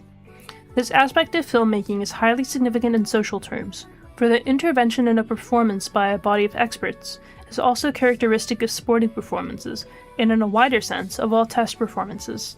The entire process of film production is determined, in fact, by such intervention.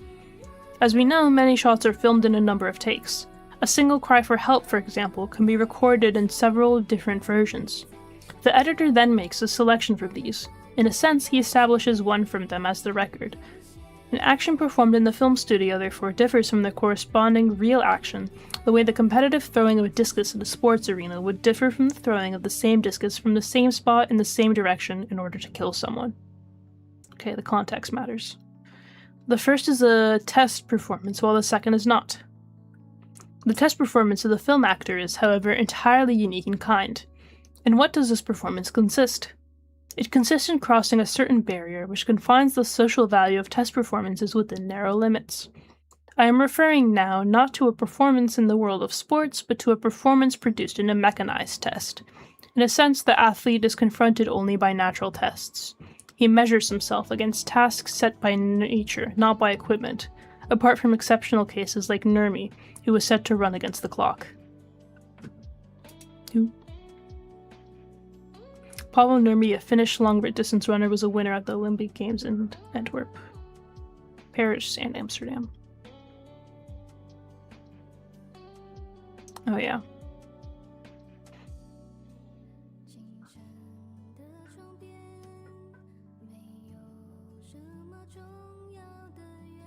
Okay.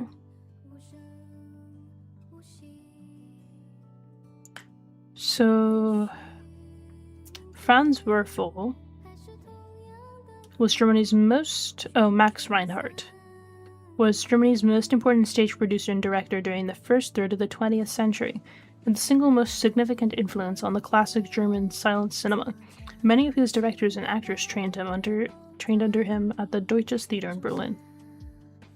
His early film activity was limited to several early German silents and the American movie A Midsummer Night's Dream, which he co-directed with William Dieterle.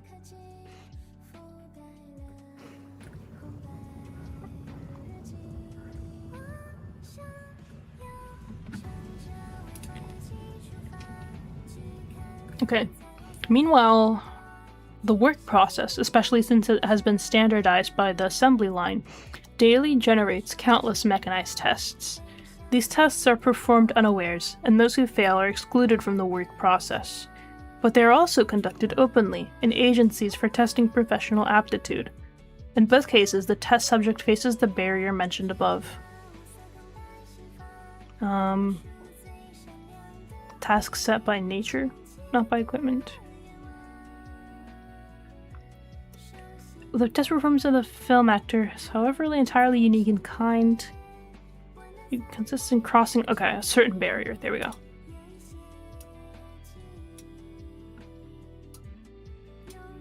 Which confines the social value of test performances within narrow limits.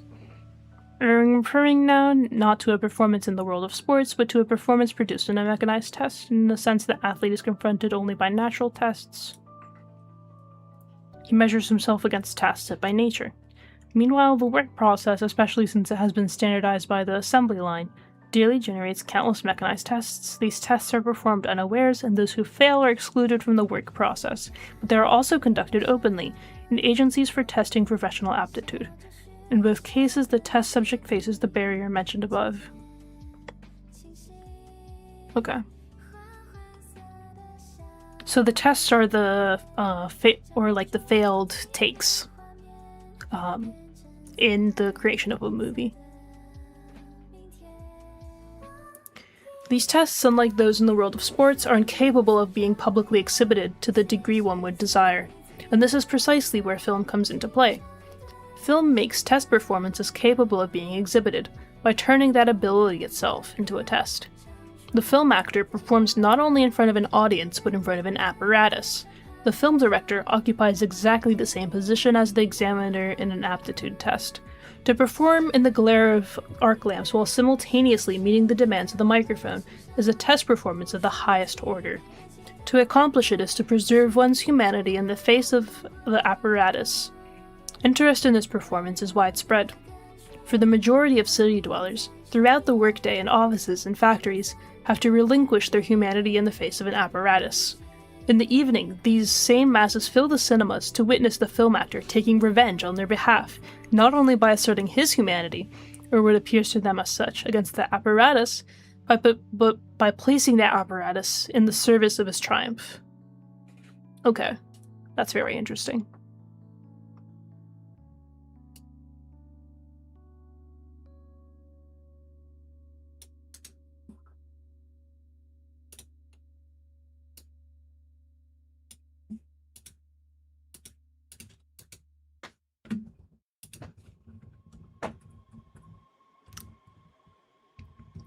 Did I miss any notes? No.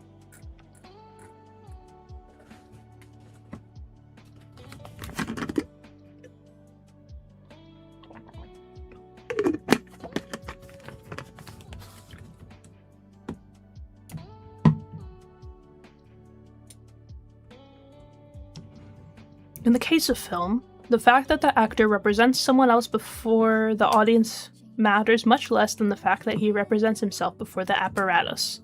One of the first to sense the transformation of the actor by the test performance was Pirandello. Okay, note 20. Beginning in 1917, the Italian playwright and novelist Luigi Pirandello achieved a series of successes on the stage that made him world famous in the 1920s.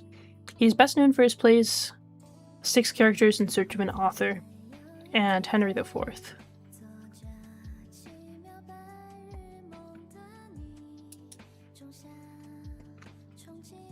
That his remarks on the subject in his novel Shoot are confined to the negative aspects of this change, and to silent film only does little to diminish their relevance. Okay, that his remarks on the subject in his novel Seguir are confined to the negative aspects of this change, and to the silent film only does little to diminish their relevance. Okay, for in this respect, the sound film changed nothing essential. What matters is that the actor is performing for a piece of equipment, or in the case of sound film, for two pieces of equipment. The film actor, Pirandello writes, feels as if exiled not only from the stage, but from his own person. With a vague unease, he senses an inexplicable void, stemming from the fact that his body has lost its substance, that he has been volatilized, stripped of his reality, his life, his voice, the noises he makes when moving about, has been turned into a mute image that flickers for a moment on the screen, then vanishes into silence. The little apparatus will play with his shadow before the audience, and he himself must be content to play before the apparatus. The situation can also be characterized as follows.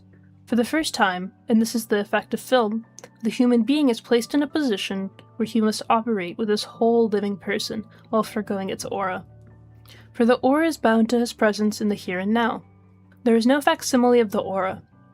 The aura surrounding Macbeth on the stage cannot be divorced from the aura which, for the living spectators, surrounds the actor who plays him. What distinguishes the shot in the film studio, however, is that the camera is substituted for the audience.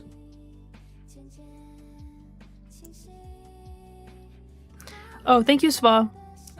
Good night and see you around.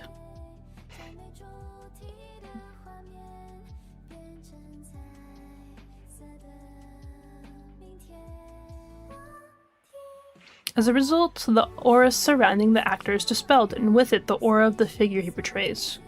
Oh, that's important. It is not surprising that it should be a dramatist such as Pirandello who, in referring on the special character of film acting, inadvertently touches on the crisis now affecting the theatre. Indeed, nothing contrasts more starkly with a work of art completely subject to, or like film founded in, technological reproduction than a stage play. Any thorough consideration will confirm this.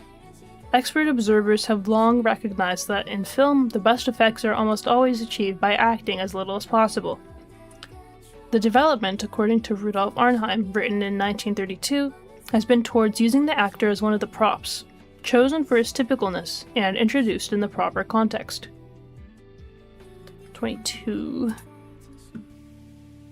Rudolf Arnheim, Film als Kunst. In this context, certain apparently incidental details of film, directing which diverge from practices on the stage, take on added interest.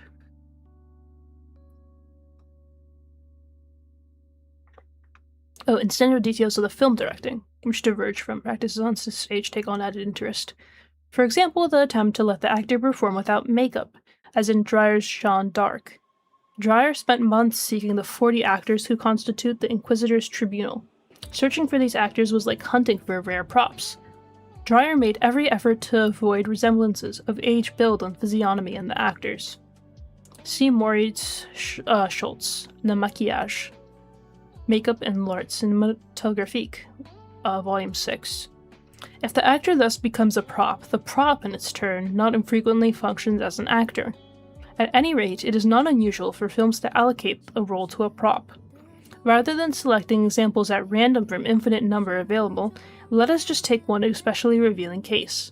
A clock that is running will always be a disturbance on the stage, where it cannot be permitted its role of measuring time. Even in a naturalistic play, real-life time would conflict with its theatrical time. In view of this, it is most revealing that film, where appropriate, can readily make use of time as measured by a clock.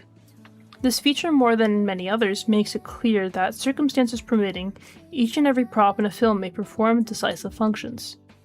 From here it is but a step to Pudovkin's principle, which states that to connect the performance of an actor with an object, and to build that performance around the object, is always one of the most powerful methods of cinematic construction. Film is thus the first artistic medium which is able to show how matter plays havoc with human beings. It follows that films can be an excellent means of materialist exposition. Benjamin's note. See in English Rudolf Arnheim, Film as Art. Arnheim.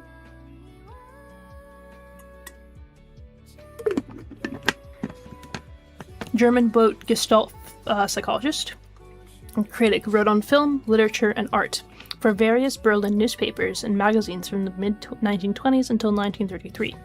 He came to the United States in 1940 and taught at Sarah Lawrence, the New School for Social Research, Harvard, and the University of Michigan. Besides his work on film theory, his publications include Art and Visual Perception, Picasso's Guernica, and Visual Thinking. The Passion de Jeanne d'Arc, directed by Carl Theodor Dreyer, was released in 1928. Dreyer, Danish writer, director, and film critic, is known for exacting expressive designs of his film, and his subtle camera movement, and his concentration on the physiognomy and inner psychology of his characters. Among his best works are Vampire, Vredenstag, and Orde. Vsevolod Ilyarinovich Pudovkin, one of the masters of Soviet silent cinema, wrote and directed films such as Mother, The End of St. Petersburg, and Storm Over Asia, that showed the evolution of individualized yet typical characters in a social environment. He also published books on film technique and film acting.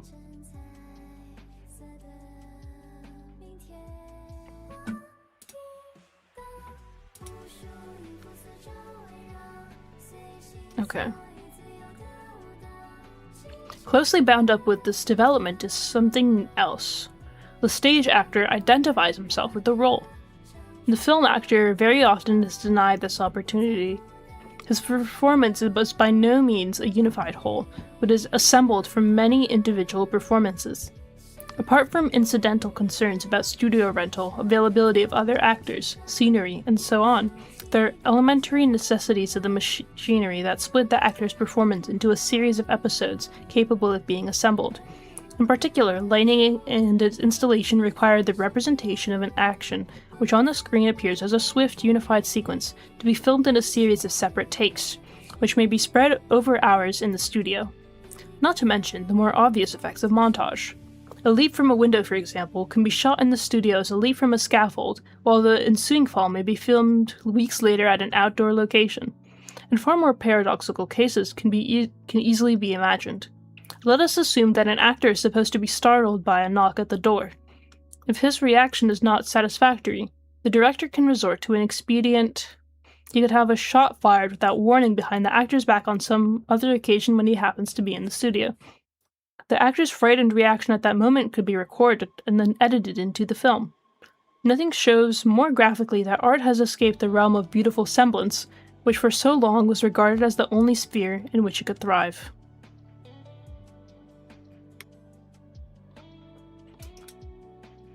A beautiful semblance.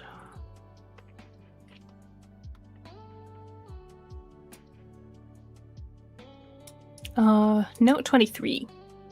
The significance of beautiful semblance, or schönes Schein, is rooted in the age of auratic perception that is now coming to an end. The aesthetic theory of that era is most fully articulated by Hegel, for whom beauty is the appearance, Erscheinung, of spirit in its immediate sensuous form, created by the spirit as the form adequate to itself. Although this formulation has derivative qualities, Hegel's statement that art strips away the semblance and deception of this false transient world from the true content of phenomena already diverges from the traditional experiential basis of this doctrine. This ground of experience is the aura.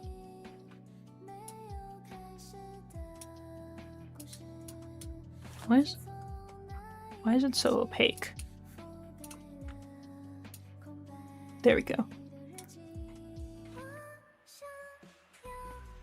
By contrast, Goethe's work is still entirely imbued with beautiful semblance as an auratic reality. Mignon, Ottilie, and Helena partake of that reality. The beautiful is neither the veil nor the veiled object, but rather the object in its veil. This is the quintessence of Goethe's view of art, and that of antiquity. The decline of this view makes it doubly urgent that we look back at its origin. This lies in mimesis as the primal phenomenon of all artistic activity. The mime presents what he mimes merely as semblance. And the oldest form of imitation had only a single material to work with, the body of the mime himself. Dance and language, gestures of the body and lips, are the earliest manifestations of mimesis. The mime presents his subject as a semblance. One could also say that he plays his subject. Thus we encounter the polarity and forming mimesis. In mimesis, tightly interfolded like cotyledons, slumber the two aspects of art, semblance and play. Of course, this polarity can interest the dialectician only if it has a historical role, and that is, in fact, the case. This role is determined by the world historical conflict between the first and second technologies. Semblance is the most abstract, but therefore the most ubiquitous. Schema of all the magic procedures of the first technology, whereas play is the next inexhaustible reservoir of all the experimenting procedures of the second. Neither the concept of semblance nor that of play is foreign to traditional aesthetics, and to the extent that the two concepts of cult value and exhibition value are latent in the other pair of concepts at issue here, they say nothing new. But this abruptly changes as soon as these latter concepts lose their indifference towards history. They then lead to a practical insight, namely that what is lost in the withering of semblance and the decay of the aura in the works of art is matched by a huge gain in the scope for play. The space for play is widest in film. In film, the element of semblance has been entirely displaced by the element of play. The positions which photography has occupied at the expense of cult value have thus been massively fortified. In film, the element of semblance has yielded its place to the element of play, which is allied to the second technology. Rameau's recently summed up this alliance in a formulation which, in the guise of a metaphor, gets to the heart of the matter. He says we are currently witnessing a fascinating process. The various sciences which up to now have been each operated alone in their special fields are beginning to converge in their object and to be combined into a single science. Chemistry, physics, and mechanics are becoming interlinked. It is as if we were eyewitnesses to the enormously accelerated completion of a jigsaw puzzle whose first pieces took several millennia to put in place, whereas the last, because of their contours, and to the astonishment of the spectators, are moving together of their own accord.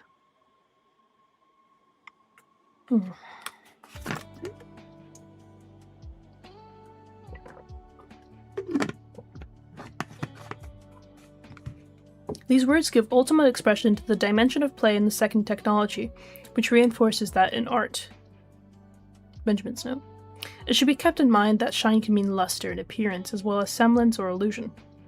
On Hegel, see note 10 above, the poet Johann Wolfgang von Goethe visited Italy in 1786 and 1788, and in 1990, gaining new inspiration from his encounter with Greco-Roman antiquity. A classically pure and restrained conception of beauty informed his creation of such female figures such as Mignon and Willa Meister's Lejar, Ottilie in Elective Affinities, and Helena in Faust, Part 2.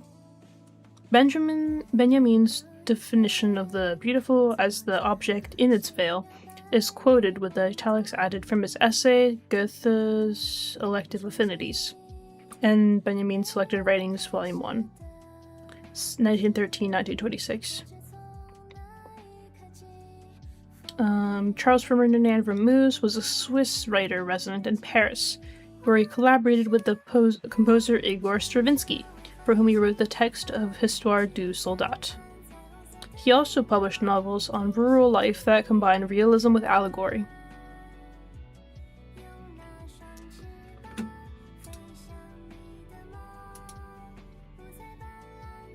The representation of the human beings by means of an apparatus has made possible a highly productive use of the human being's self-alienation. Representation of human beings by means of an apparatus has made it possible a highly productive use of the human being's self-alienation. The nature of this use can be grasped through the fact that the film actor's estrangement in the face of the apparatus, as Pirandello describes this experience, is basically of the same kind as the estrangement felt before one's appearance in a mirror, the favorite theme of the Romantics. But now the mirror image has become detachable from the person mirrored and is transportable. And where is it transported? To a sight in front of the masses. 24. The change noted here in the mode of exhibition, a change brought about by reproduction technology, is also noticeable in politics. The crisis of democracies can be understood as a crisis in the conditions governing the public presentation of politicians. Democracies exhibit the politician directly, in person, before elected representatives. The parliament is as public, but innovations in recording equipment now enable the speaker to be heard by an unlimited number of people while he is speaking, and to be seen by an unlimited number shortly afterward. This means that priority is given to presenting the politician before the recording equipment. Parliaments are becoming depopulated at the same time as theaters. Radio and film are changing not only the function of the professional actor, but equally the function of those who, like the politician, present themselves before the media. The direction of this change is the same for the film actor and the politician, regardless of their different tasks. It tends towards the exhibition of controllable, transferable skills under certain social conditions, just as sports first called for exhibition under certain natural conditions. The results in a new form of selection before an apparatus from which the champion, the star, and dictator emerge as victors.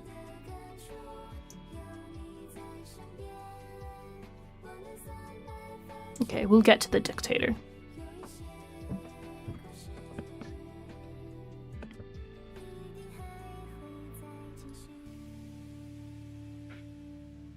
Naturally, the screen actor never for a moment ceases to be aware of this, or that he's in front of the masses. While he stands before the apparatus, he knows that in the end he is confronting the masses. It is they who will control him. Those who are not visible, not present while he executes his performance, are precisely the ones who will control it. The invisibility heightens the authority of their control. It should not be forgotten, of course, that there can be no political advantage derived from this control until film liberated itself from the fetters of capitalist exploitation. Film capital uses the revolutionary opportunities implied by this control for counter-revolutionary purposes. Not only does the cult of the movie star, which it fosters, preserve that magic of the personality which has long been no more than the putrid magic of its own commodity character, but its counterpart, the cult of the audience, reinforces the corruption by which fascism is seeking to supplant the class consciousness of the masses. Okay, I'm going to read that sentence one more time. That was intense. Not only does the cult of the movie star, which it fosters, preserve that magic of the personality which has long been no more than the putrid magic of its own commodity character, but its counterpart, the cult of the audience, reinforces the corruption by which fascism is seeking to supplant the class consciousness of the masses.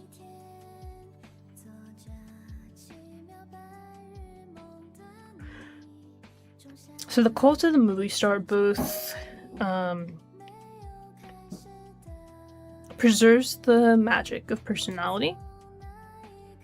That's number one.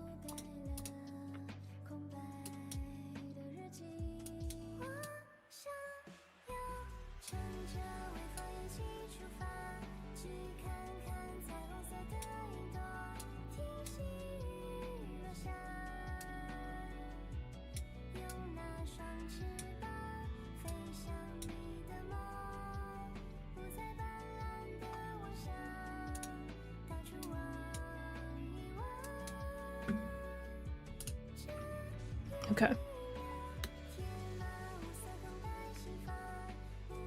So, yeah, this reminds me of that Alan Moore essay about fandom being bad, which really read as old man yells at cloud.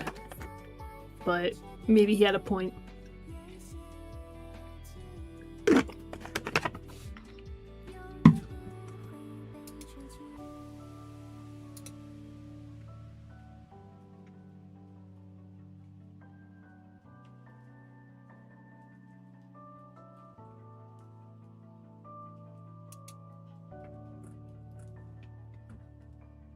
"13. I think this is the second to last one, so almost done, guys. It is inherent in the technology of film, as of sports, that everyone who... Oh wait, I might be lying. It is inherent in the technology of film, as of sports, that everyone who witnesses these performances does so as a quasi-expert. Anyone who has listened to a group of newspaper boys leaning on their bicycles and discussing the outcome of a bicycle race will have an inkling of this. Everyone who witnesses his performance does so as a quasi-expert. Okay.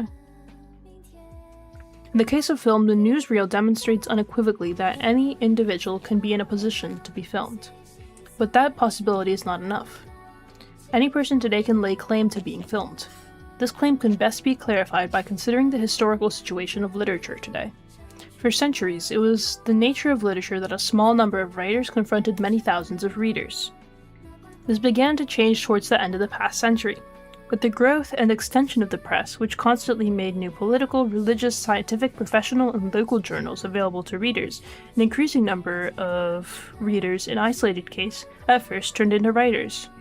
It began with the space set aside for letters to the editor in the daily press, and has now reached a point where there's hardly a European engaged in the work process who could not, in principle, find an opportunity to publish somewhere or other an account of work experience, a complaint, a report, or something of that kind. Thus, the distinction between author and public is about to lose its axiomatic character. The difference becomes functional. It may vary from case to case. At any moment, the reader is ready to become a writer. As an expert, which he has had to become in any case, a highly specialized work process, even if only in some minor capacity, the reader gains access to authorship. Work itself is given a voice, and the ability to describe a job in words now forms part of the expertise needed to carry it out. Literary competence is no longer founded on specialized higher education, but on polytechnic training, and thus is common property. All this can readily be applied to film, where shifts in literature took place over centuries have occurred in a decade. In cinematic practice, above all in Russia, this shift has already been partly realized. Some of the actors taking part in Russian films are not actors in our sense, but people who portray themselves, and primarily in their own work process.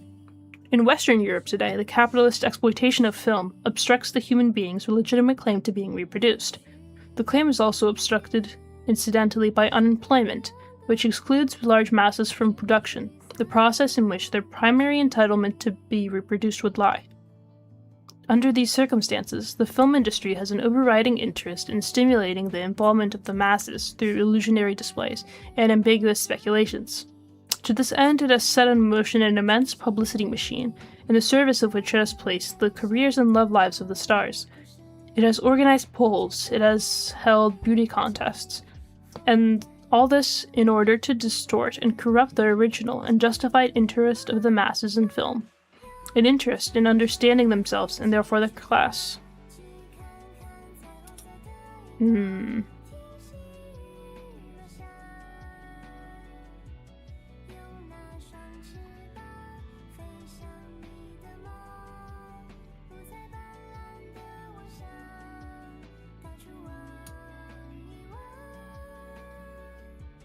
illusionary displays and ambiguous speculations, machine, the service of which is the careers and love lives of the stars.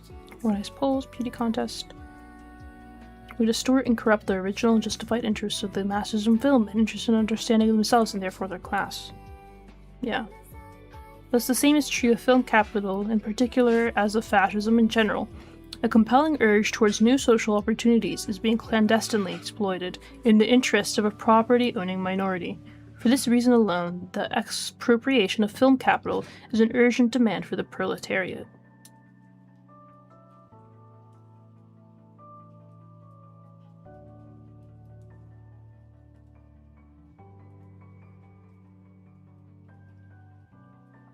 Compelling urge towards new social opportunities is being clandestinely exploited in the interests of a property-owning minority. Okay. The shooting of a film, especially a sound film, offers hitherto unimaginable spectacle. Wait, did I miss any notes? I don't think so, because he cited no authors in this section. Okay. The shooting of a film, especially a sound film, offers a hitherto unimaginable spectacle. It presents a process in which it is impossible to assign to the spectator a single viewpoint, which would exclude from his or her field of vision, the equipment not directly involved in the action being filmed, the camera, the lighting units, the technical crew, and so forth, unless the alignment of the spectator's pupil coincided with that of the camera. The circumstance, more than any other, makes any resemblance between a scene in a film studio and one on stage superficial and irrelevant. In principle, the theater includes a position from which the action on stage cannot easily be detected as an illusion. There is no such position where a film is being shot. The illusory nature of film is of the second degree. It is the result of editing. That is to say, in the film studio, the apparatus is penetrated so deeply into reality that a pure view of reality, free of the foreign body of equipment, is the result of a special procedure, namely the shooting by the specially adjusted photographic device, and the assembly of that shot with others of the same kind. The equipment-free aspect of reality has here become the height of artifice, and the vision of immediate reality the blue flower in the land of technology. I'm just going to explain what the blue flower is. Oh shoot. I forgot to read Note 25. Also, yeah, I think the essay was about how back in his day, he got into comics because they were just like lying around, and he would like get them from garage sales and like little boxes and stuff.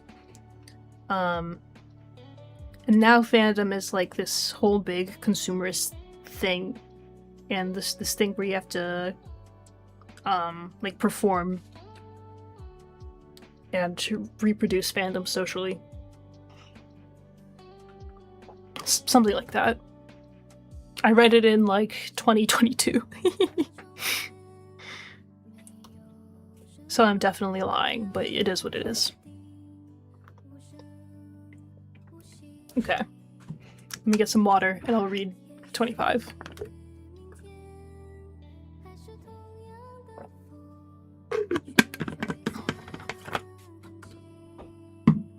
It should be noted in passing that proletarian class consciousness, which is the most enlightened form of class consciousness, fundamentally transforms the structure of the proletarian masses.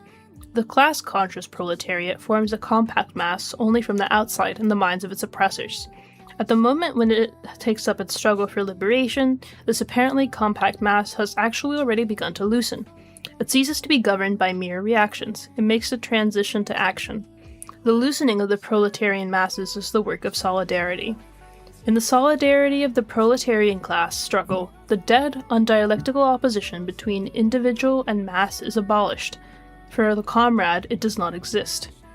Decisive, as the masses are for the revolutionary leader, therefore, his great achievement lies not in drawing the masses after him, but in constantly incorporating himself into the masses, in order to be, for them, always one among hundreds of thousands. But the same class struggle which loosens the compact mass of the proletariat compresses that of the petty bourgeoisie.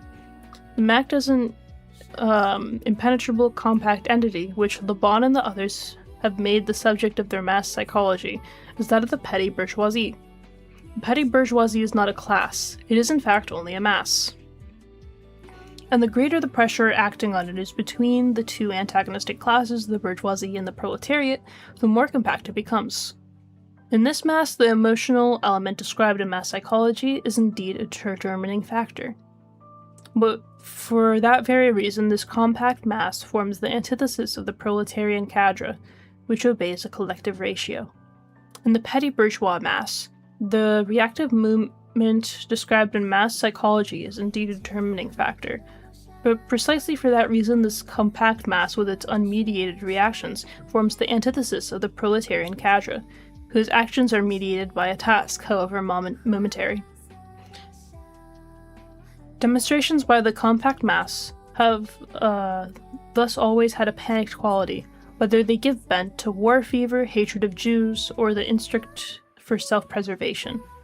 Once the distinction between the compact, that is, petty bourgeois mass, and the class-conscious proletarian mass has been clearly made, its operational significance is also clear.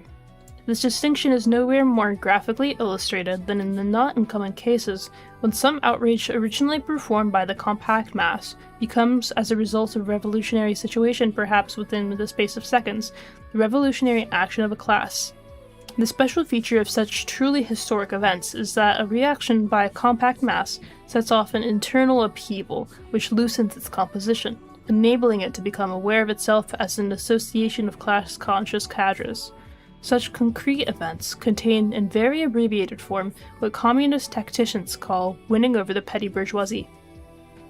The tacticians have a further interest in clarifying this process. The ambiguous concept of the masses and the indiscriminate references to their mood, which are commonplace in the German revolutionary press, have undoubtedly fostered delusions, which have had disastrous consequences for the German proletariat. Fascism, by contrast, has made excellent use of these laws, whether it understood them or not. It realizes that the more compact the masses it mobilizes, the better the chance that the counter-revolutionary instincts of the petty bourgeoisie will determine their reactions. The proletariat, on the other hand, is preparing for a society in which neither the objective nor the subjective conditions for the formation of the masses will exist any longer. Benjamin's notes. Gustave Le Bon, French physician and sociologist, was the author of Psychology de Foul, Psychology of the Crowd, and other works.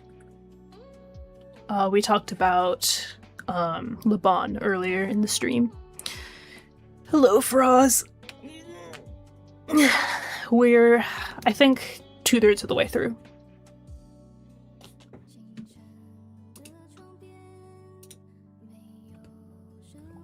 He didn't explain what the blue flower is.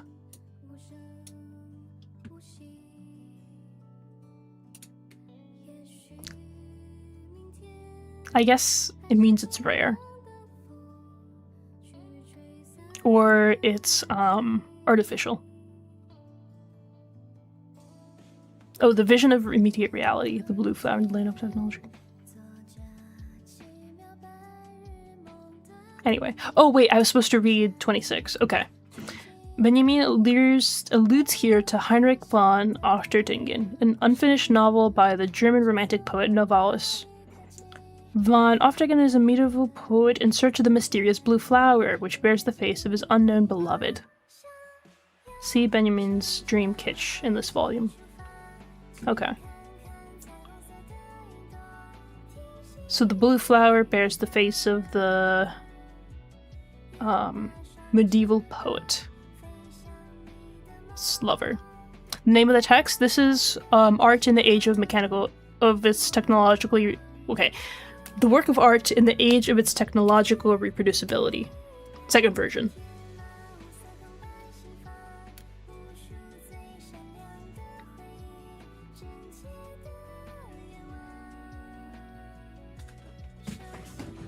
The state of affairs, which contrasts so sharply with that which obtains in the theatre, can be compared even more instructively to the situation in painting. Here we pose the question, how does the camera operator compare with the painter? In answer to this, it will be helpful to consider the concept of the operator as it is familiar to us from surgery. The surgeon represents the polar opposite of the magician. The attitude of the magician, who heals a sick person by a laying on of hands, differs from that of the surgeon, who makes an intervention in the patient. The magician maintains the natural distance between himself and the person treated. More precisely, he reduces it slightly by laying on his hands, but increases it greatly by his authority. The surgeon does exactly the reverse. He greatly diminishes the distance from the patient by penetrating the patient's body, and increases it only slightly by the caution with which his hand moves among the organs. In short, unlike the magician, traces of whom are still found in the medical practitioner, the surgeon abstains at the decisive moment from confronting his patient person to person. Instead, he penetrates the patient by operating. Magician to surgeon, as painter to cinematographer. The painter maintains in his work a natural distance from reality, whereas the cinematographer penetrates deeply into its tissue. The image obtained by each differ enormously. The painter's is a total image, whereas that of the cinematographer is piecemeal, its manifold parts being assembled according to new law. I have to reread that. The painter maintains in his work a natural distance from reality, whereas the cinematographer penetrates deeply into its tissue. The images obtained by each differ enormously. The painter's is a total image, whereas that of the cinematographer is piecemeal, its manifold parts being assembled according to a new law. Time. Hence, the presentation of reality in film is incomparably the more significant for people today, since it provides the equipment-free aspect of reality they are entitled to demand from a work of art, and does so precisely on the basis of the most intensive interpretation of reality with equipment. Okay, the presentation of reality in film is incomparably the more significant for people of today, since it provides the equipment-free aspect of reality they are entitled to demand from a work of art, and does so precisely on the basis of the most intensive interpenetration of reality with equipment.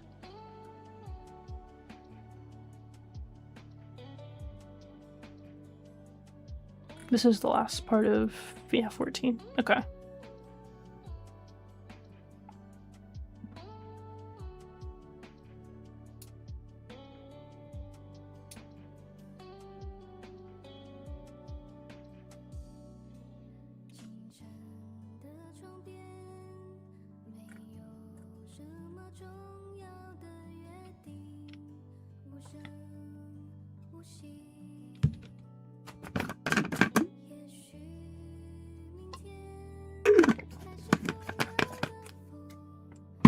The technological reproducibility of the artwork changes the relation of the masses to art. The extremely backward attitude towards a Picasso painting changes into a highly progressive reaction to a Chaplin film. The progressive attitude is characterized by an immediate, intimate fusion of pleasure in seeing and experiencing, with an attitude of expert appraisal.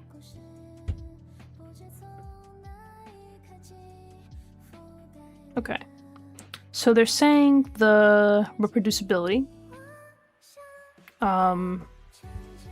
or which is thus related to its popularizability, changes the relation of the masses to art. The extremely backward attitude towards a Picasso painting, it's not art, it's ugly, changes into a highly progressive reaction to a Chaplin film.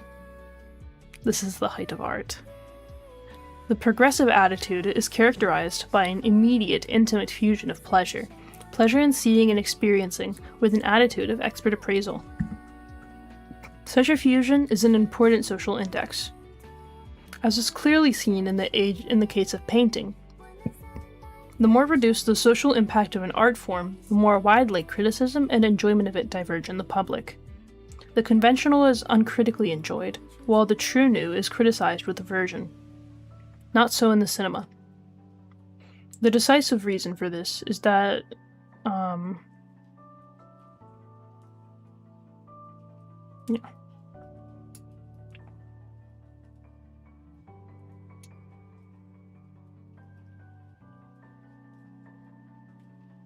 yeah.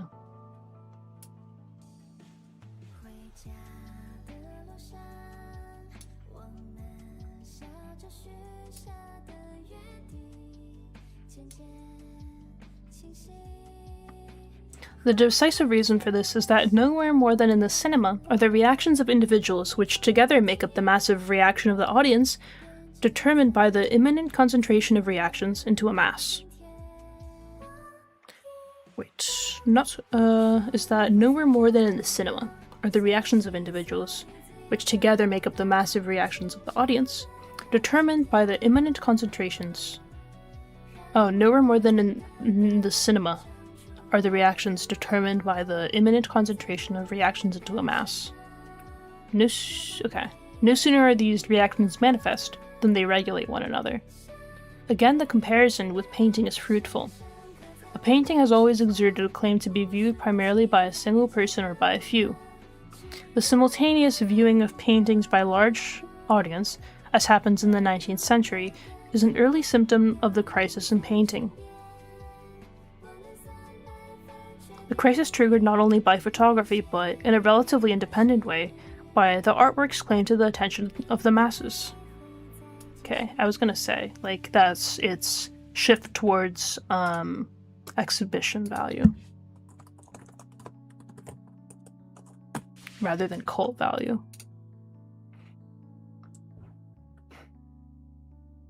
Painting by its nature cannot provide an object of simultaneous collective reception, as architecture has always been able to do, as the epic poem could do at one time, as film is able to do today. Okay, it cannot provide an object of simultaneous collective reception. Interesting. Yeah.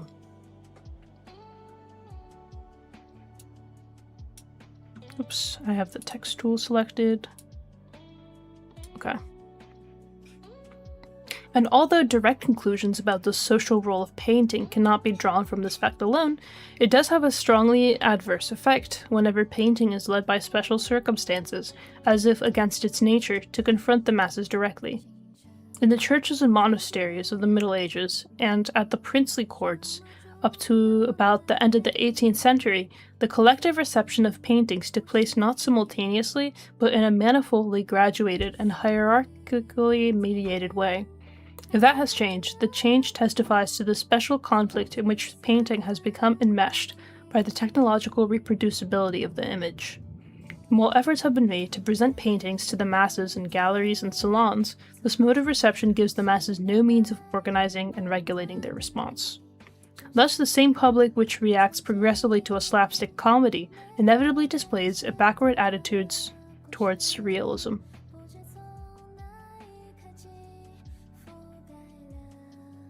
Yeah. The masses have no means of organizing and regulating their response. Okay.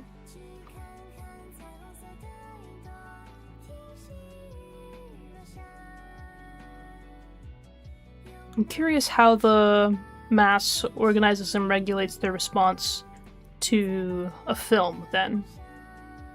Or to any of these other things. As architecture, as epic poems.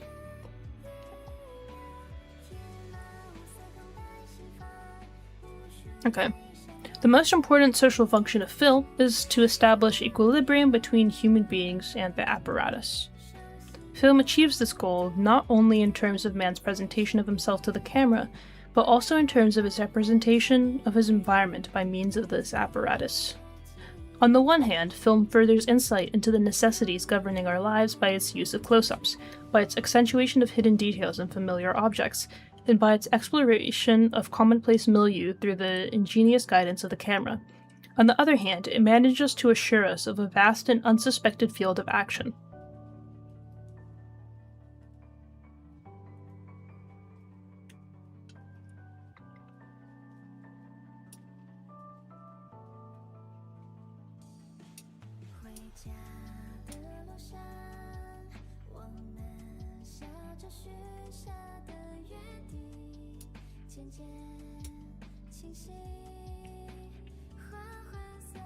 Our bars and city streets, our offices and furnished rooms, our railroad stations and our factories seemed to close relentlessly around us.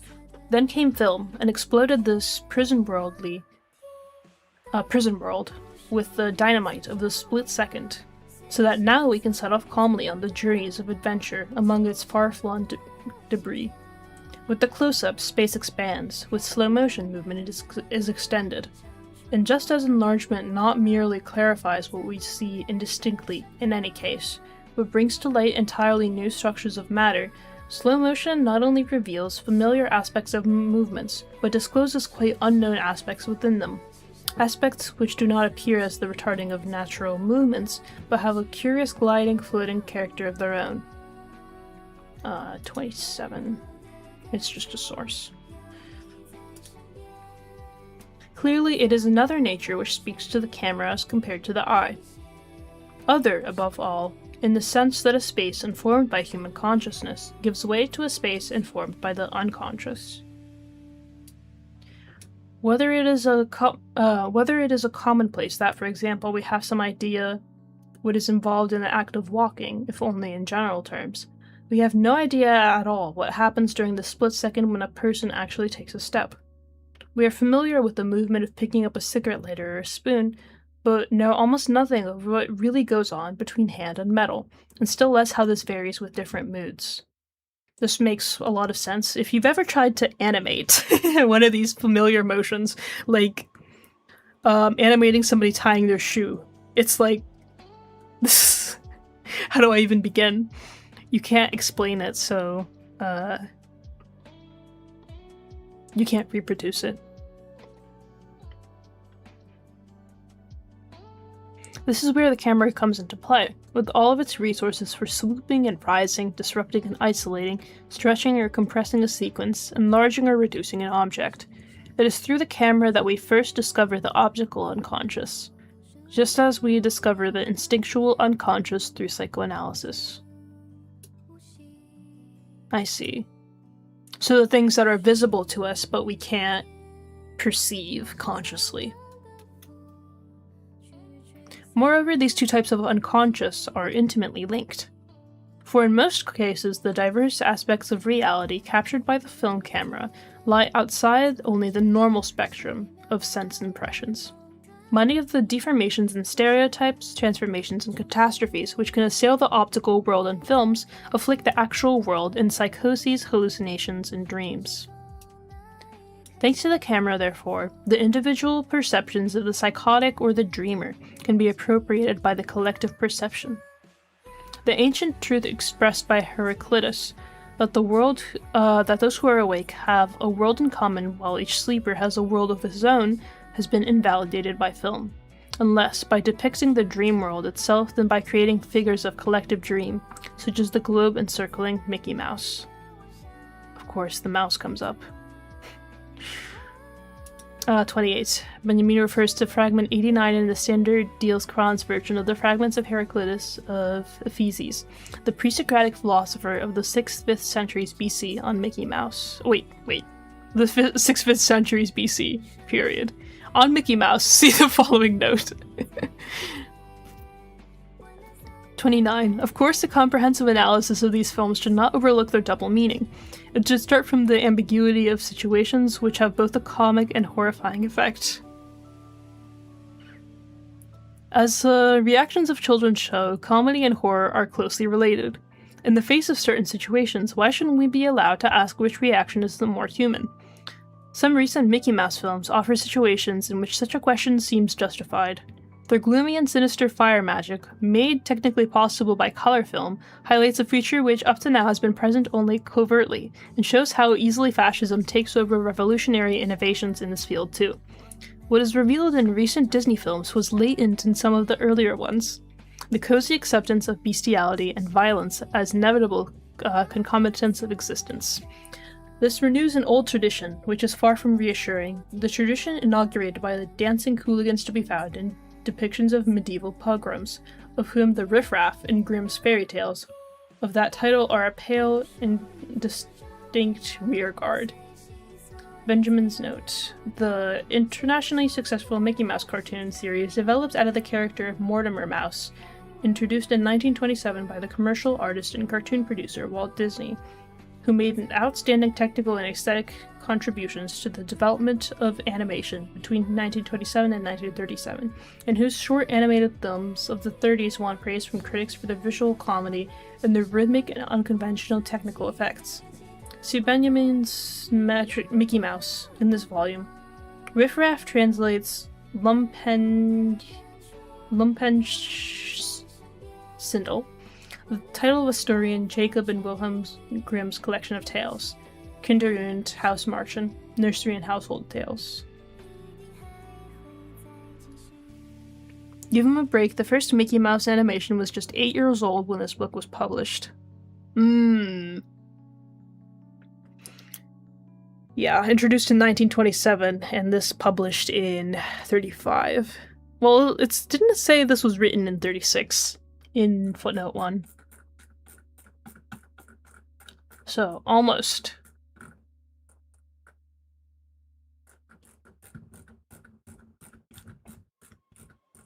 Shit, what footnote am I on? 20-something.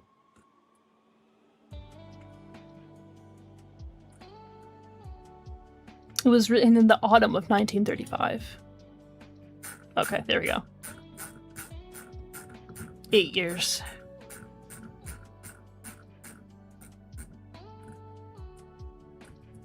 Okay. If one considers the dangerous tensions which technology and its consequences have engendered in the masses at large, tendencies which at critical stages take on a psychotic character, one also has to recognize that this same technologization has created the possibility of psychic immunization against such matched psychoses. It does so by means of certain films in which the forced development of sadistic fantasies or masochistic delusions can prevent their natural and dangerous maturation in the masses. Collective laughter is one such preemptive and healing outbreak of mass psychosis. The countless grotesque events consumed in films are a graphic indication of the dangers threatening mankind from the repressive implicit in civilization. American slapstick comedies and Disney films trigger a therapeutic release of unconscious energies. Their forerunner was the figure of the eccentric. He was the first to inhabit the new fields of action opened up by film, the first occupant of the newly built house. This is the context in which Chaplin takes on historical significance. I read 29.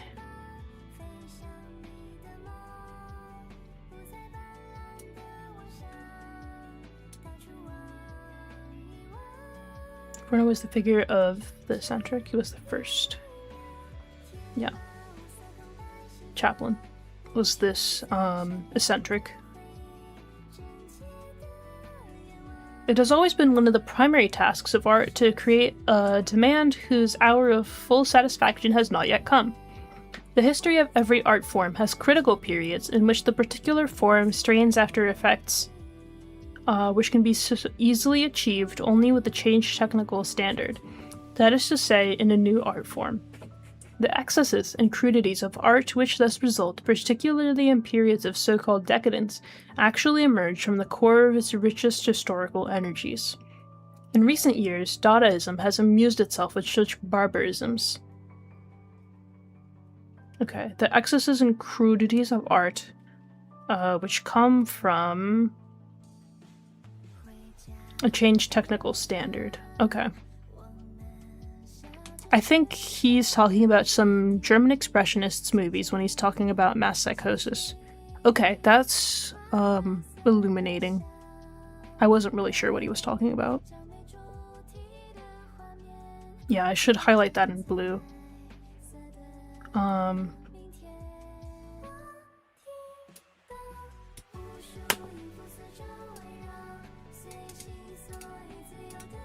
Yeah, someone who knows these philosophies well should probably know. Okay.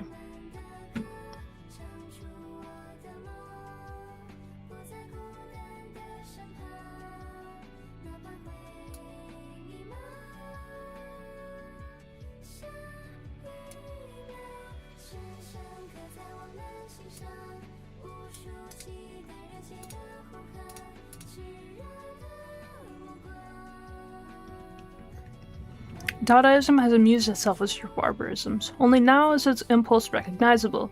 Dadaism attempted to produce with the means of painting or literature the effects which the public today seeks in film. Every fundamentally new, pioneering creation of demand will overshoot its target.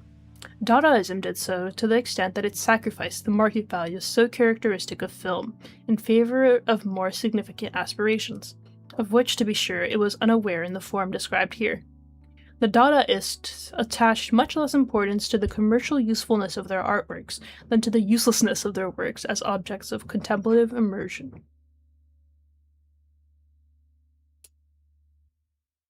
They sought to achieve this uselessness, not least by thorough degradation of their material. Their poems are a word salad containing obscene expressions, and every imaginable kind of linguistic refuse. The same is true of their paintings, on which they mounted buttons or train tickets.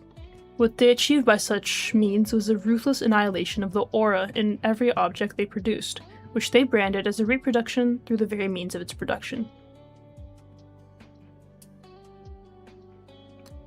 Before a painting by Arp or a poem by August Stram, it is possible to take time for concentration and evaluation, as one can before a painting by Duran or a poem by Rilke. 30... Shoot, I forgot. 30. Footnote 30. Okay. The artwork, writes Andre Breton, has value only insofar as it is alive to reverberations of the future. And indeed, every highly developed art form stands at the intersection of three lines of development. First, technology is working towards a particular form of art. Before film appeared, there were little books of photos that could be made to flit past the viewer under the pressure of the thumb, presenting a boxing match or a tennis match. Then there were coin-operated peepholes in bazaars, with image sequences kept in motion by the turning of a handle. Second, traditional art forms, at certain stages in their development, strain laboriously for effects which later are effortlessly achieved by new art forms. Before film became re-established, Dadaist performances sought to stir in their audiences reactions which Chaplin then elicited more naturally. Third, apparently insignificant social changes often foster a change in reception which benefits only the new art form. Before film had started to create its public images,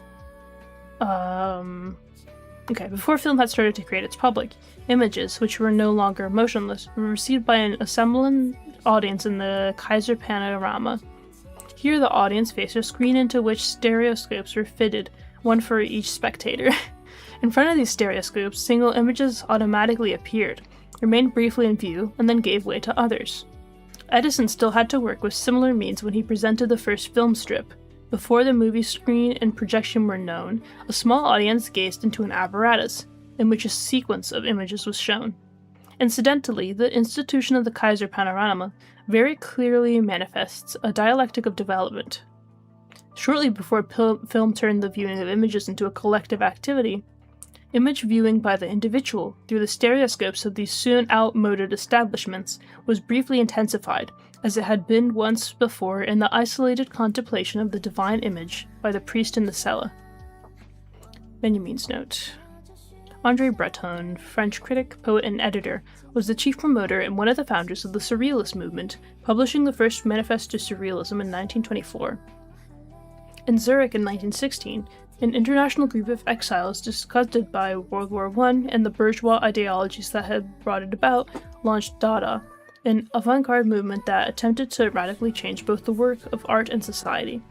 Dadaist groups were active in Berlin, New York, Paris, and elsewhere during the war and into the 1920s, recruiting many notable artists, writers, and performers capable of shocking their audiences at public gatherings.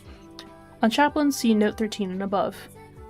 Thomas Alva Edison patented more than 1,000 inventions over a 60-year period, including the microphone, the phonograph, the incandescent electric lamp, and the alkaline storage battery. To supervise the invention of the kinetoscope in 1891, this box-like peep show machine allowed individuals to view moving pictures on a film loop, running on spools between an electric lamp and a shutter. He built the first film studio, the Black Maria, in 1893. He built the first film studio, not bought, and later founded his own company for the production of projected films. The Kaiser Panorama, Imperial Panorama, located in a Berlin arcade, consisted of dome-like apparatus, projecting stereoscopic views to customers seated around it. See Benjamin's Imperial Panorama, excerpted from his Berlin childhood around 1900. Okay. 31. Hans Arp, Alsatian painter, sculptor, and poet, was a founder of the Zurich Dada Group in 1916 and a collaborator with the Surrealists for a time after 1925. August Sram was an early expressionist poet and dramatist, a member of the circle of artists gathered around the journal Der Sturm in Berlin. The French painter André Derain became well known when he, Henri Matisse, and Maurice de Vlaminck were dubbed the Fauves, or Wild Beasts, at the 1905 Salon d'Automne. Rainer Maria Rilke, Austro-German lyric poet and writer, published his Duenezer Elegien, or Duino Elegies, and Sonnet and Orpheus, Sonnets to Orpheus in 1923.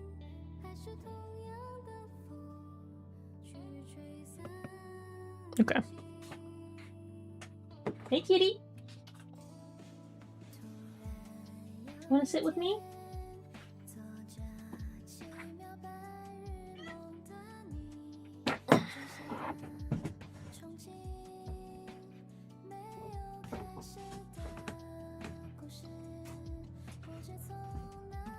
Okay. Contemplative immersion, which, as the bourgeoisie degenerated, became a breeding ground for asocial behavior, is here opposed by distraction, as a variant of social behavior. Dadaist manifestations actually guarantee a quite vehement distraction by making artworks the center of scandal. One requirement was paramount: to outrage the public.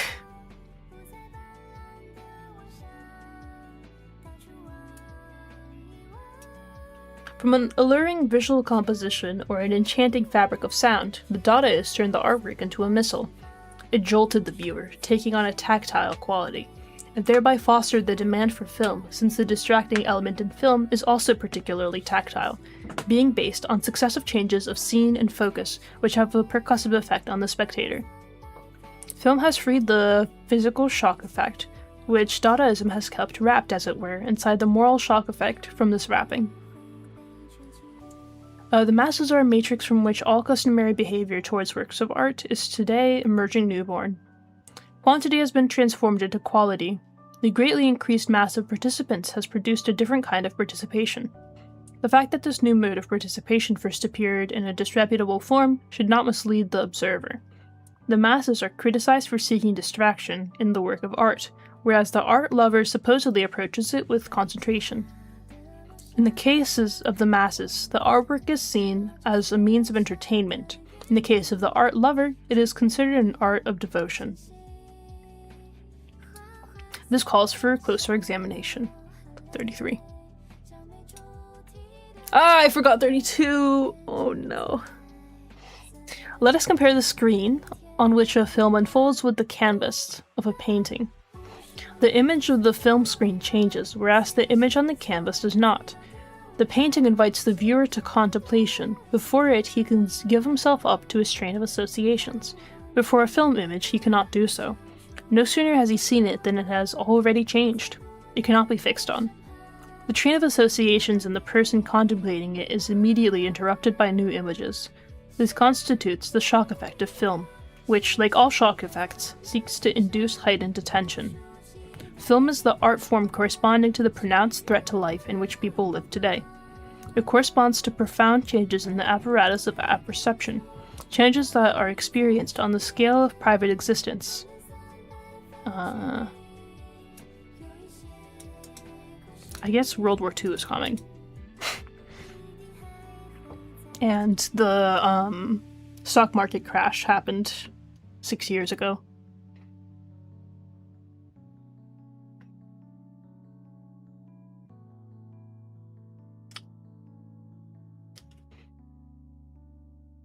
I feel like I have cat hair on my face. Anyway.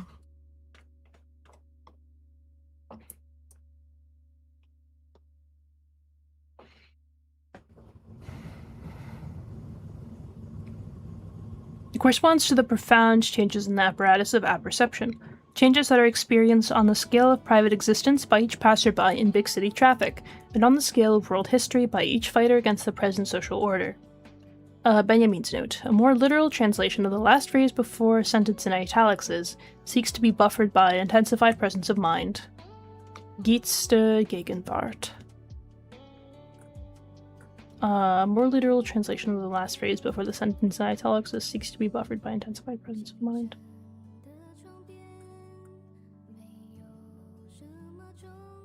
Seeks to be buffered by intense presence of mind.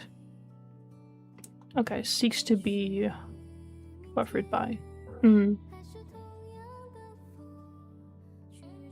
The shock effect seeks to be buffered by intensified presence of mind. Okay. Yeah, I mean, that's pretty close to what it already says.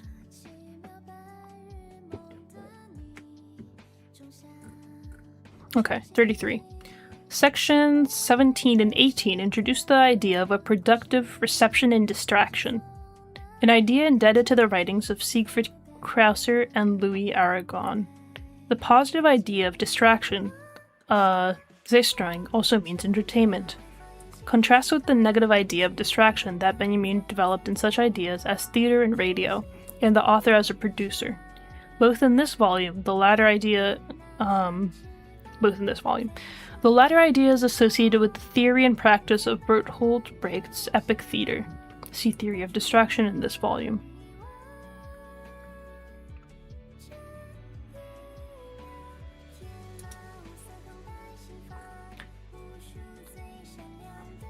Distraction and concentration form an antithesis, which may be formulated as follows. A person who concentrates before a work of art is absorbed by it. He enters into the work, just as, according to a legend, a Chinese painter entered his completed painting while beholding it. Benjamin relates the legend of this Chinese painter in the 1934 version of his Berlin childhood around 1900, in Benjamin Selected Writings, Volume 3.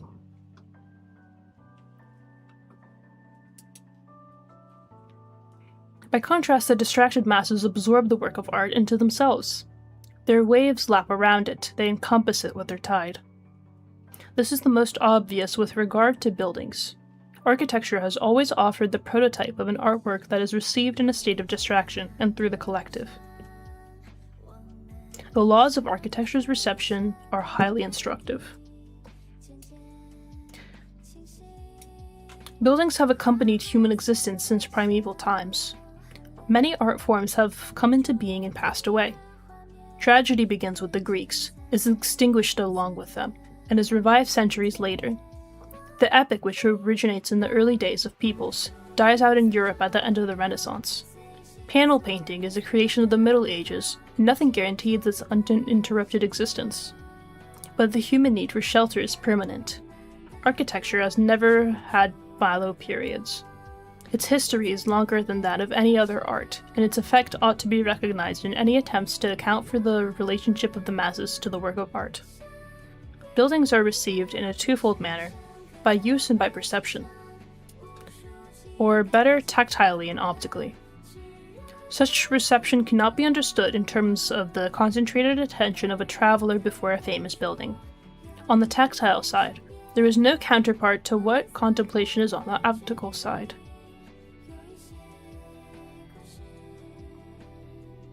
Tactile reception comes about not so much by way of attention as by way of habit.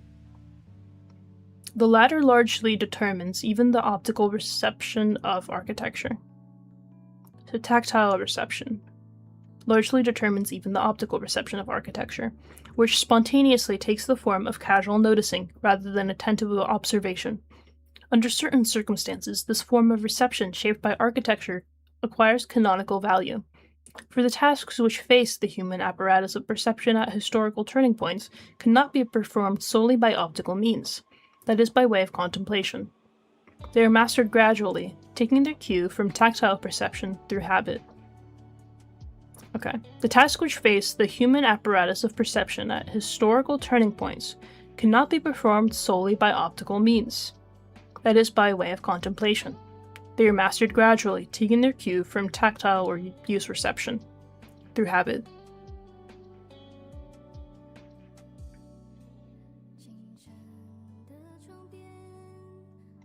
Even the distracted person can form habits. Wait, is anybody here? Says a dash for concurrent viewers and chat rate. I hope my stream didn't disconnect or something. Oh no. It says stream is healthy at 7:13. It's 10:14. Oh, it says 7 concurrent viewers here. Okay, there we go.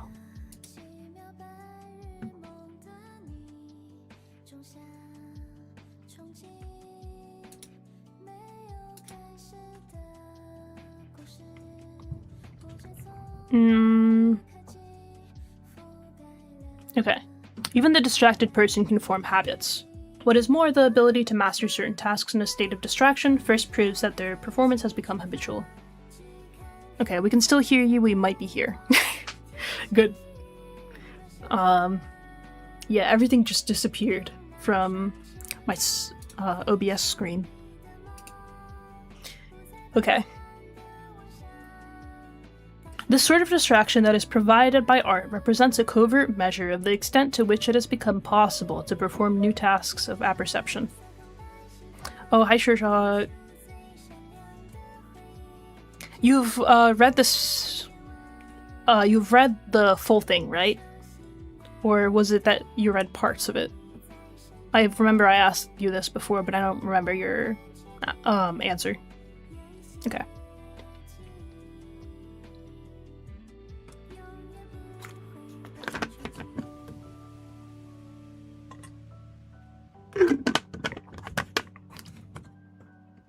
I'm kind of curious how much we have left.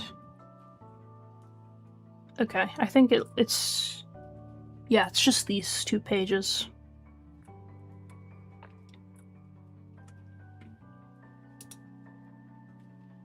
Parts. Okay.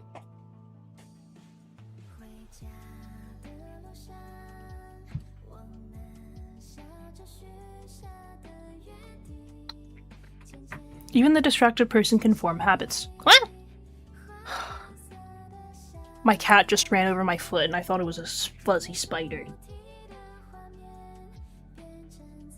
Evil girl. Never adopt a cat. They ruin your life.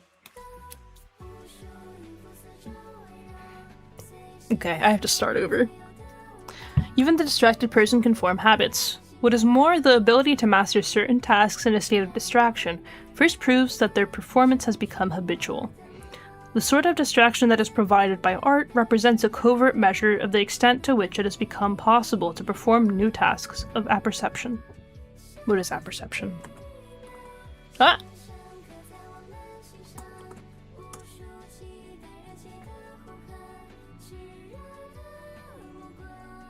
To perceive, gain, learn, or feel is any of several aspects of perception and consciousness. Okay.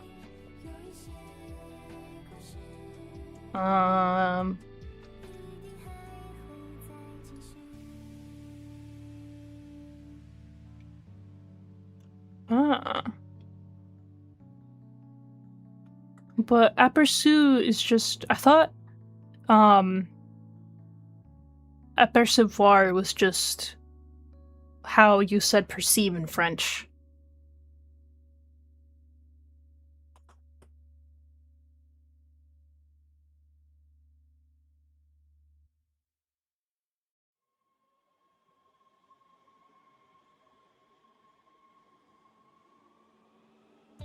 Ah, yeah, no, percevoir is also a word.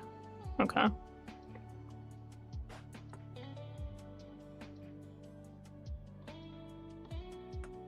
Anyway.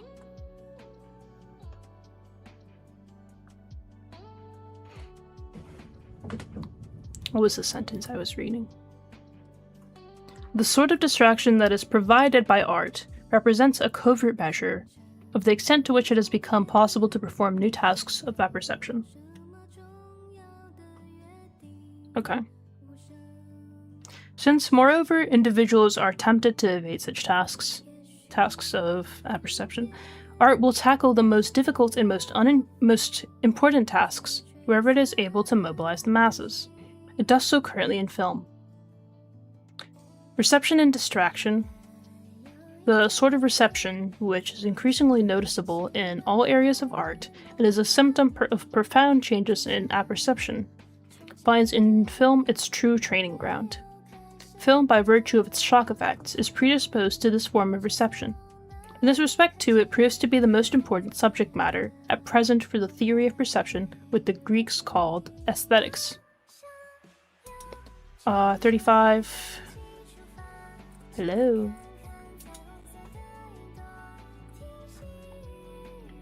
The term aesthetics is a derivative of the Greek aesthetikos, of sense perception, from aesthenistai, to perceive.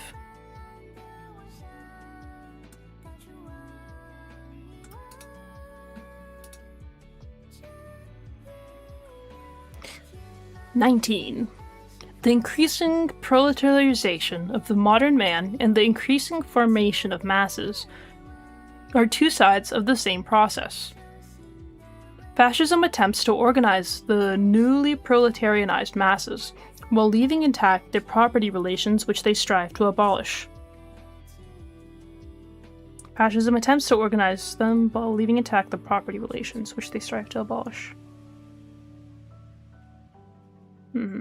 It seeks its salvation in granting expression to the masses, but on no account granting them rights. The masses have a right to change properly relations. Fascism seeks to give them expression in keeping these relations unchanged." 36. A technological factor is important here, especially with regard to the newsreel, whose significance for propaganda purposes can hardly be overstated. Okay. The newsreel for propaganda purposes can hardly be overstated. Mass reproduction is especially favored by the reproduction of the masses. Okay. Mass reproduction is especially favored by the reproduction of the masses. Masses, like, literally reproducing?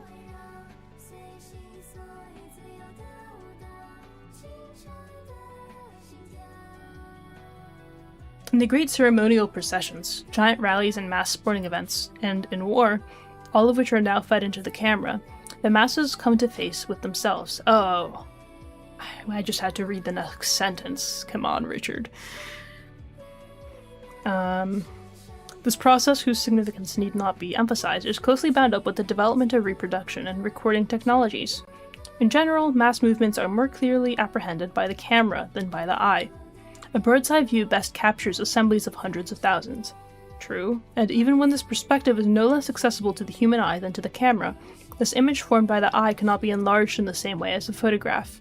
This is to say that mass movements, and above all war, are a form of human behavior especially suited to the camera.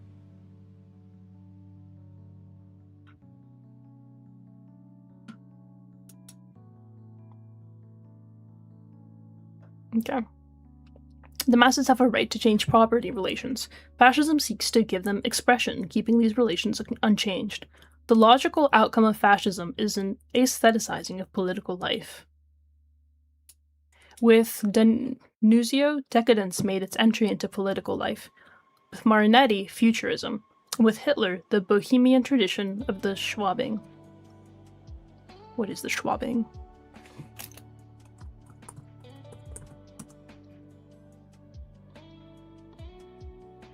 Okay, I think the footnote will explain. Gabriele D'Annunzio, Italian writer, military hero, and political leader, was an avid advocate of Italy's entry into World War I, and a few years later an ardent fascist. His life and his work are both characterized by superstition, amorality, and a lavish and vicious violence. Futurism was an artistic movement aiming to express the dynamic and violent quality of contemporary life, especially as embodied in the motion and force of modern machinery and modern warfare.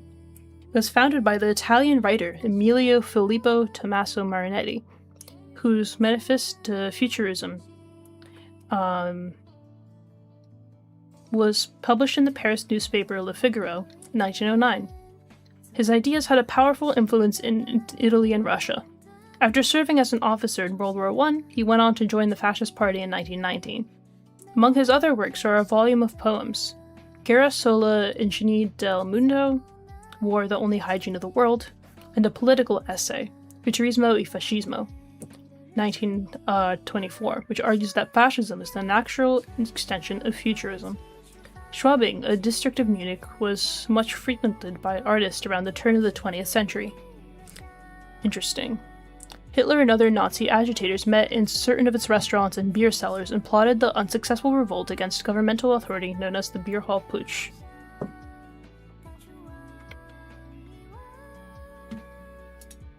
Okay.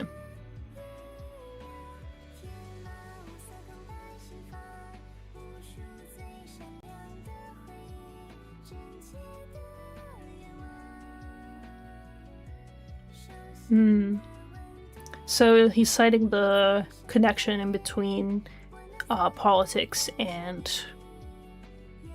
like fascism politically. All efforts to aestheticize politics culminate in one point. That one point is war. War and only war makes it possible to set goal for mass movements on the grandest scale, while preserving traditional property relations. This is how the situation presents itself in political terms. In technological terms, it can be formulated as follows.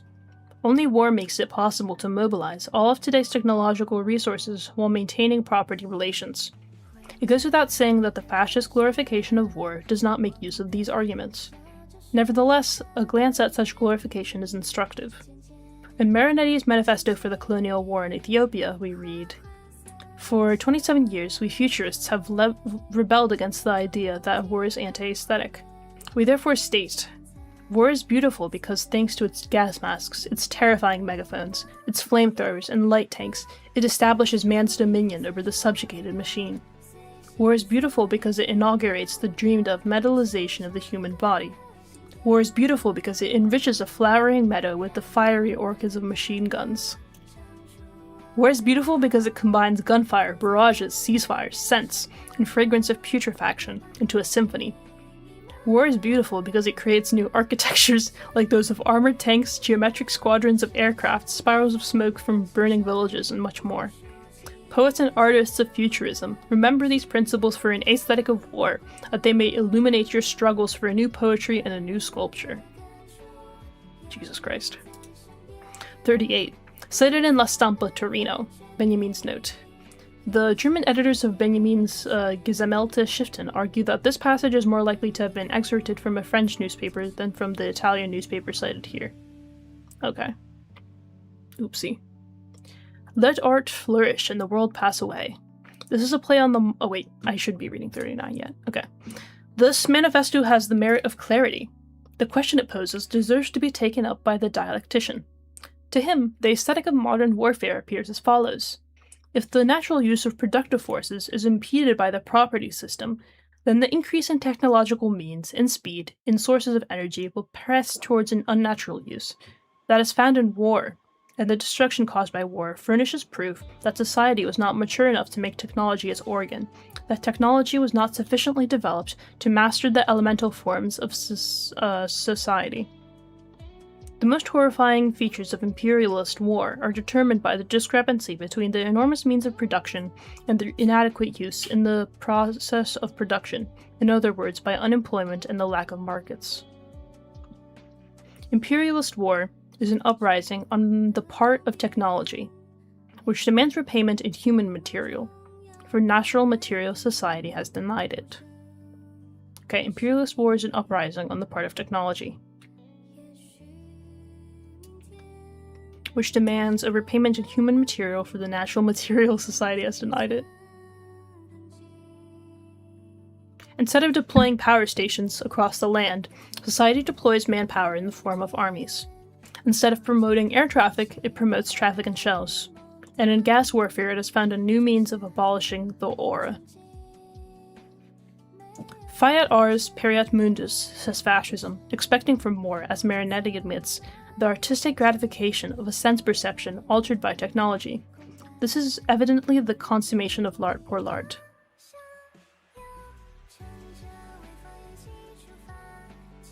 Fiat ars pereat mundus. What's the translation of that? Let art flourish and the world pass away. This is a play on the motto of the 16th century Holy Roman Emperor Ferdinand I, Fiat Justitia et pereat mundus. Let justice be done and the world pass away.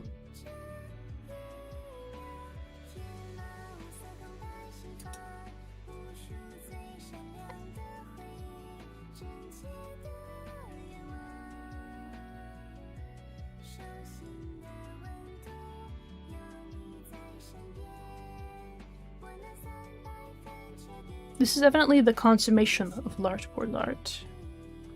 Interesting. Fiat ars pereat mundus, or let art live and the world pass away, says fascism. Expecting for more, as Marinetti admits, the artistic gratification of a sense perception altered by technology. This is evidently the consummation of l'art pour l'art. Humankind, which once in Homer was an object of contemplation for the Olympian gods, has now become one for itself. Its self-alienation has reached the point where it can experience its own annihilation as a supreme aesthetic pleasure. Such is the aestheticizing of politics, as practiced by fascism.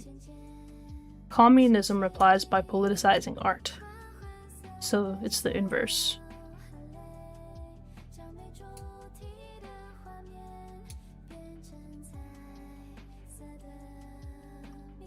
It's sad that he took his own life in a Spanish border town while fleeing the Nazi regime in occupied France just 5 years after writing this. Yeah.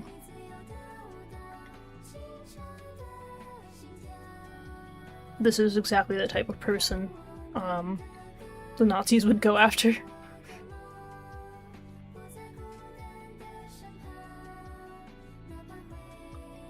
And, yeah. We are done.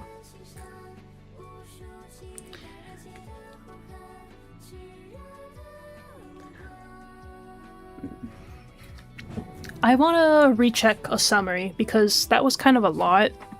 That'll be beneficial to those that came in later as well.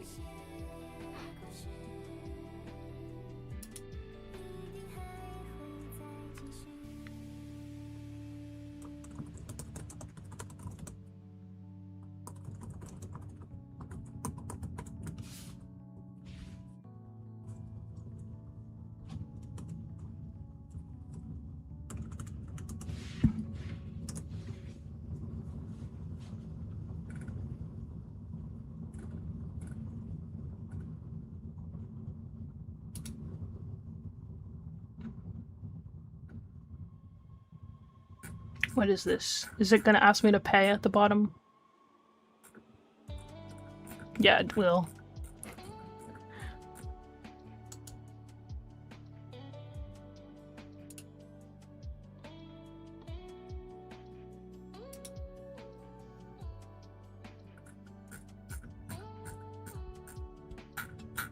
Okay.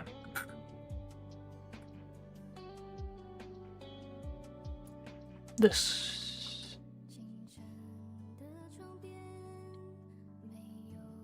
Is this by a student? I can't tell.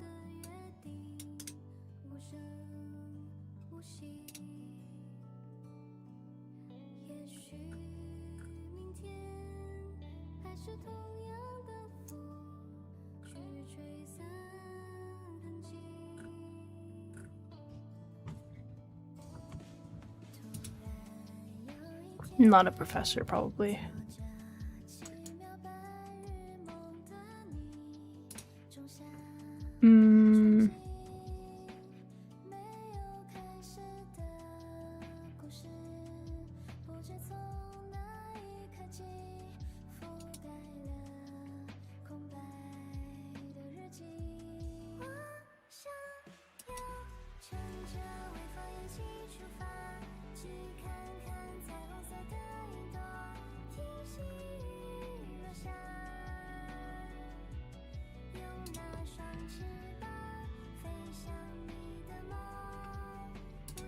Oh, is this what we want?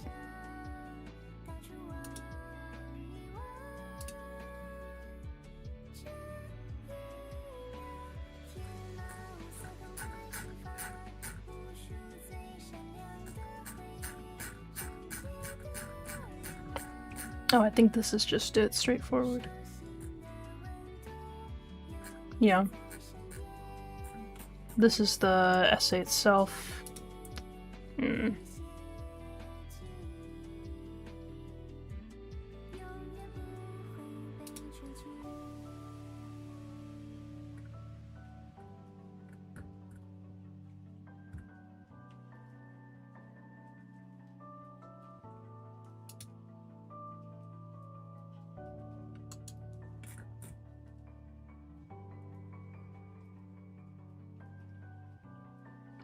Waltuh Benjamin discusses the implications of mechanical reproduction of art in the modern age.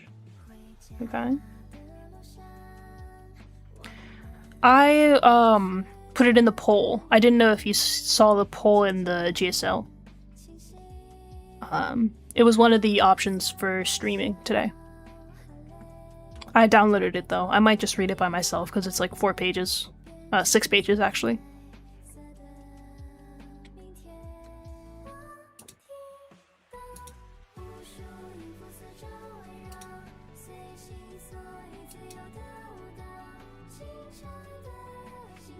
Yeah, that's the one.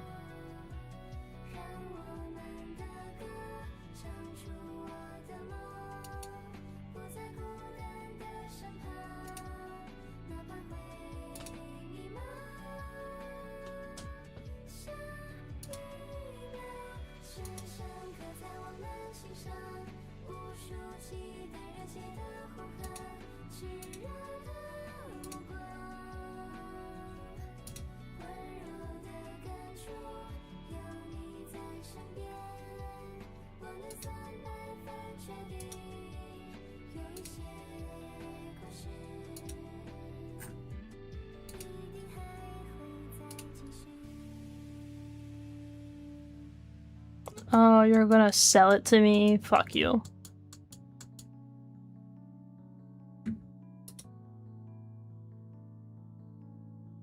Stu docu, that looks like a student document.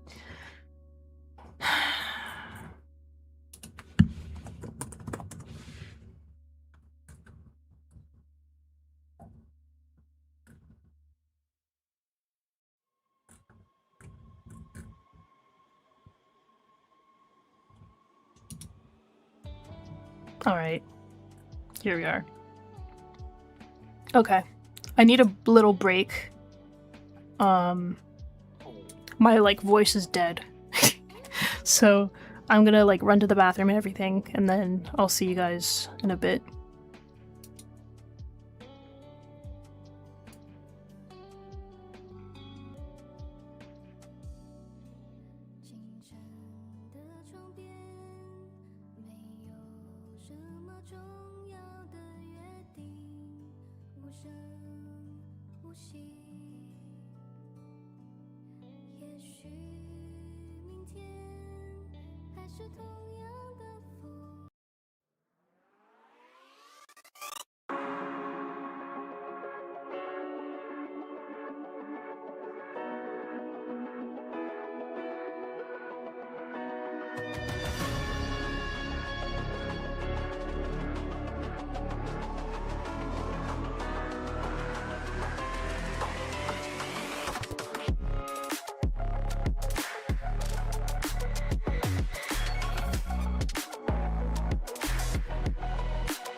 It's cooked. Oh! Wait, I might have done something. Hold on. Chat. Box, chat. Where is it? YouTube chat. Oh, there we go. Okay, now I have to take the link from my chat. Okay, and put it into my custom docs.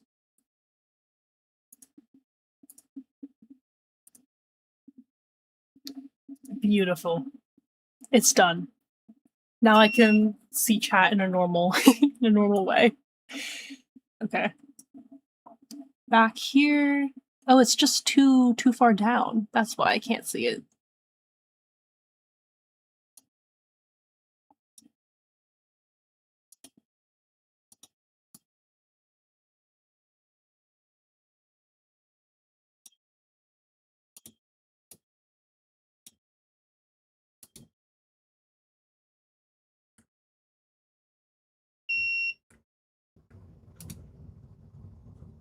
Yeah. Okay. I'm gonna switch monitors so that everything can work normally, and then when I see... Yeah. Okay. Moving this to here. And pulling up this guy. Okay. However, I need to expand this so that you guys can see it properly. Okay. Excuse the beeps. I'm making tea.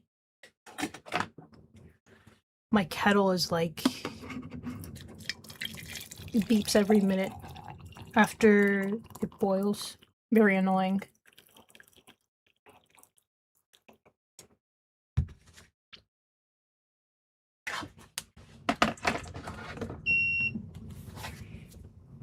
Yeah, they're my beeps.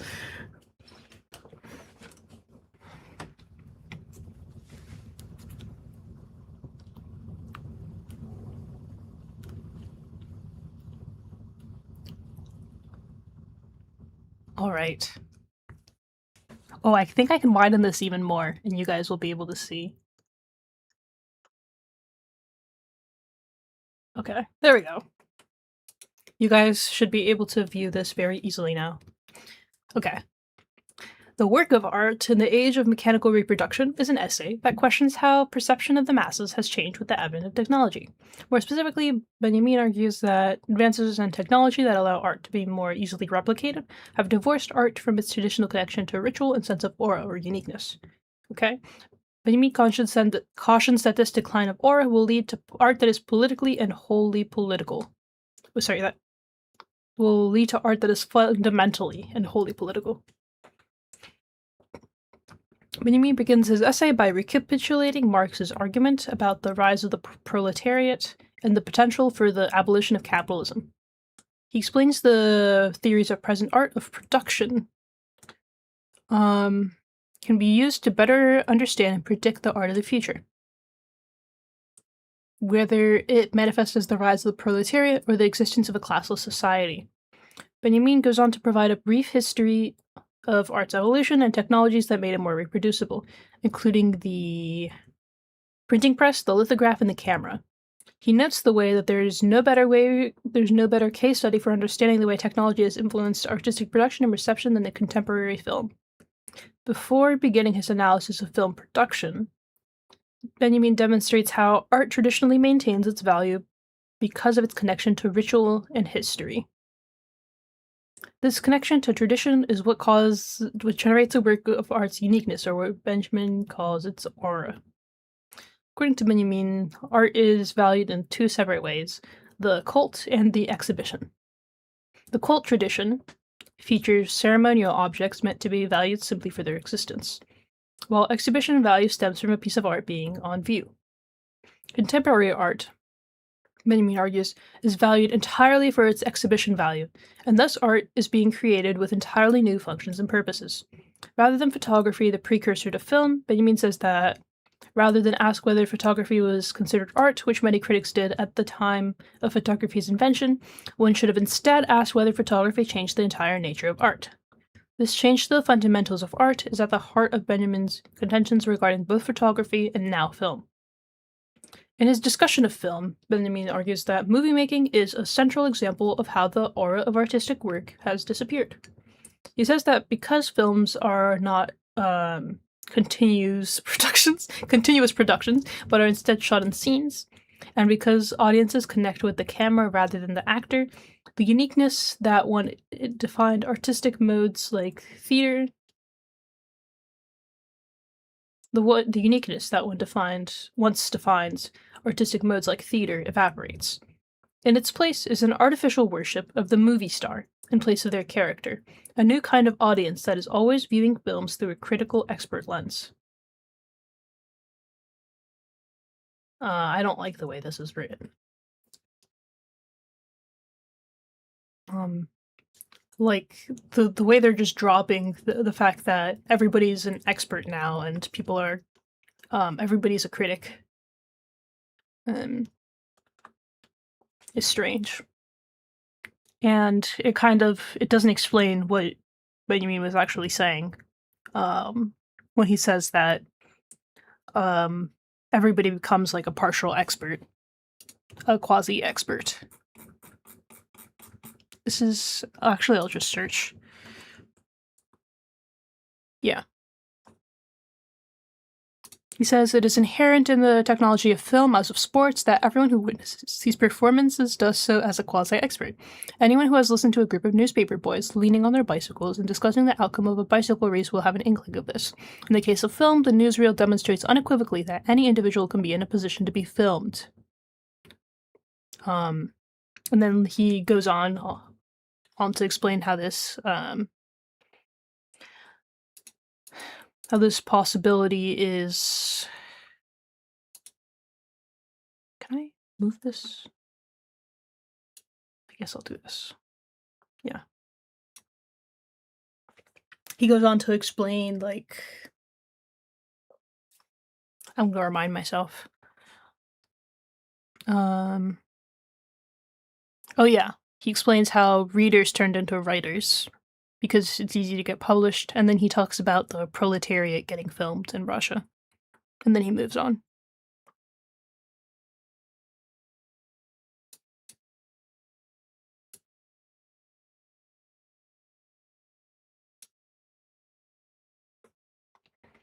Okay. In his discussion of film, Benjamin argues that movie making is a central example of how aura of artistic work has disappeared.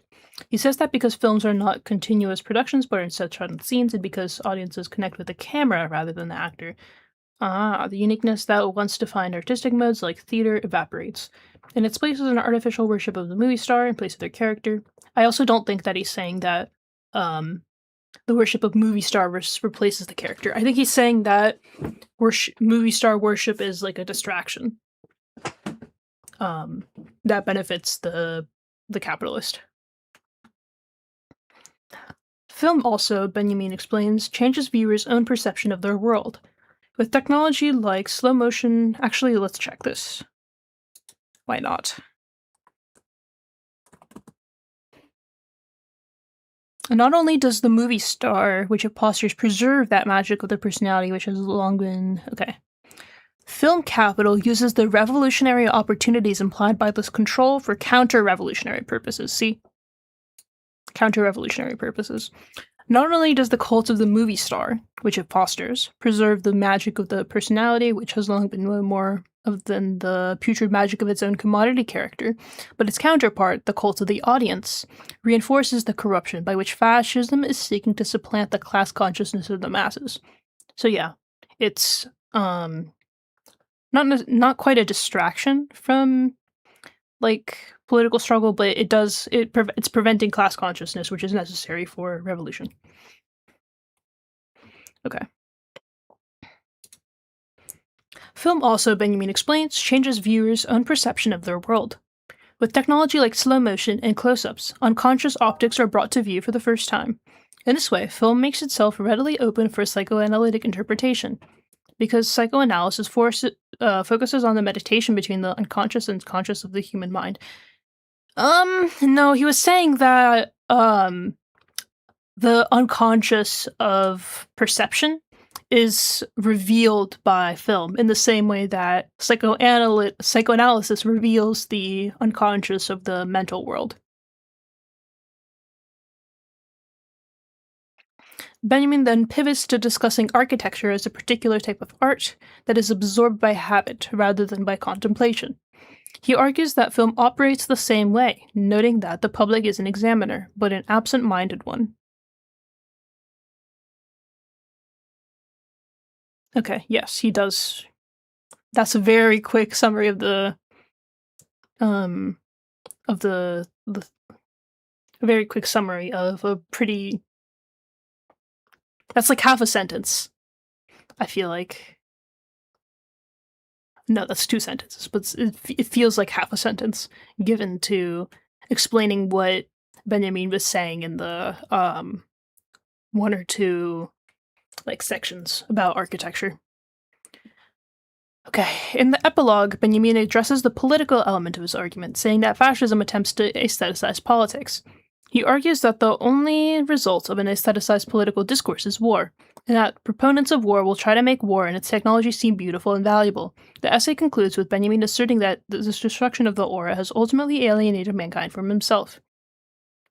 Mankind from itself, probably. So much so that it can experience its own destruction as an aesthetic pleasure of the first order.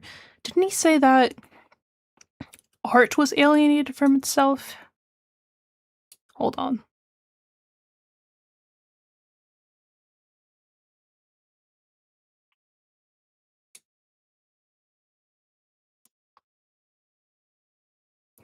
Humankind, which for once in Homer was an object of contemplation for the Olympian gods, has now become one for itself. Okay, humankind has become an object of contemplation for itself, and humankind's self-alienation has reached the point where it can experience its own annihilation as a supreme aesthetic pleasure. Yeah, so it's saying that we're like desensitized, disconnected from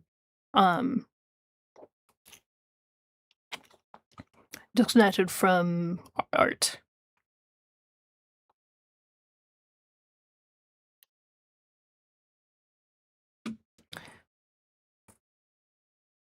Yeah. Okay. Yeah, so this isn't necessarily previous section to back the work. Study guide. Okay. Summary and analysis. Character list. Let's read the about page. Okay. It's become one of the landmark texts in the field of cultural theory. Benjamin was a fringe member in a highly influential group of German intellectuals in the 1930s known collectively as the Frankfurt School. This group is credited in large part with raising media and social criticism to the level of art consistency with creative works to which they applied. This group is credited in large part with raising media and social criticism to a level of art consistent with the creative works to which they applied their theories, strongly influenced by Marxist philosophy. Benjamin's essay is arguably the most famous single piece associated with the founding era of the Frankfurt School, if not necessarily the most influential. The essay examines the fundamental change brought to the world by art of the 20th century, the easy facilitation of reproduction. The value of artworks in the past is primarily centered upon their unique status. The Mona Lisa or the Statue of David could be reproduced, but not at a rate and quality making it economically feasible. Therefore, the value of any piece of work was inextricably tied to the aura of its authenticity. With the ability to more easily reproduce works of art lost much of its ritualistic significance, and its value shifted from the aura of authenticity to its value as a reproducible object. I'm surprised that they're not explaining what aura is, which is the not just the visibility of its historicity, but the visibility of the object's history, but like all of the factors that make it unique. Uniqueness seems like a better word than aura of authenticity here in general. Benjamin's central contention in the work of art in the age of mechanical reproduction is that the capacity to make exact reproductions of art indistinguishable from the original to any but a trained expert has resulted in an ideological shift in the place art has in society. The value of art no longer resides in its cult qualities of being unique, but within its status as exhibition. Yeah, close enough. Okay. And that's a summary of what we just read.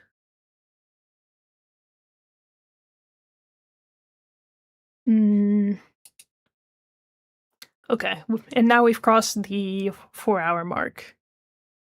Yeah, what did you guys think overall? Like, do we think that I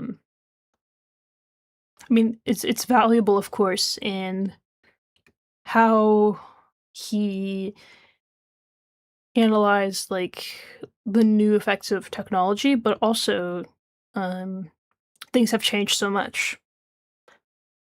Uh, although paintings and like sculpture are still relevant to society nowadays, so all the comparisons made between film and painting in sculpture, for example, still apply. Another thing I'd say is I like that he talks about the political connections to art. Like he says, one of the final sentences is that communism's answer to fascism, aestheticizing the political, aka war, is to have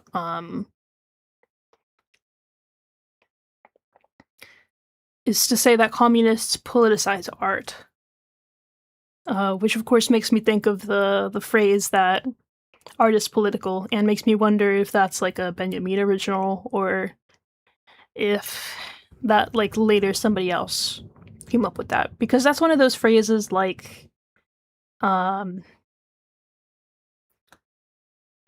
separate art from the artist, which don't necessarily have a concrete origin, as I've found. That's where I began my research for the AI art project, actually. My original question was like whether the authorship being an LLM affects the art in any way, because I mean it obviously does, but we're gonna talk about how. And that has to do with like the relationship between the author and the text or the work, whatever it is.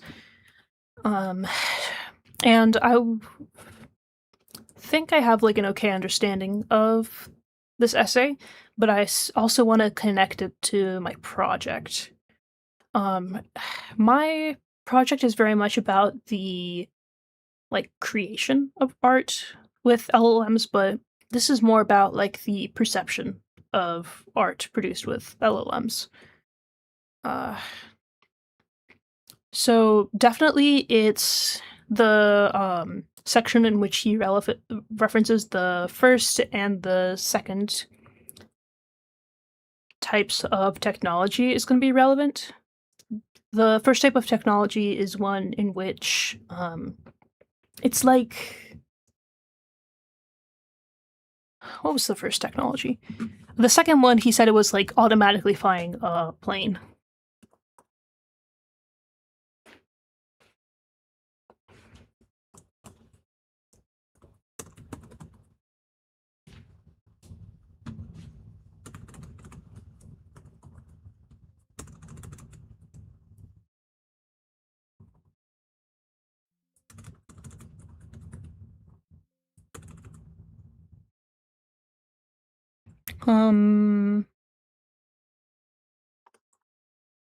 Okay, remote controlled aircraft. Okay. The achievements of the first technology may be said to culminate in human sacrifice. Okay. Human sacrifice versus remote-controlled aircraft which needs no human crew. Artwork produced with LLMs is very reminiscent of this, or just like LLMs in general, producing shit is very reminiscent of this second form of technology, the remote-controlled aircraft with no human crew.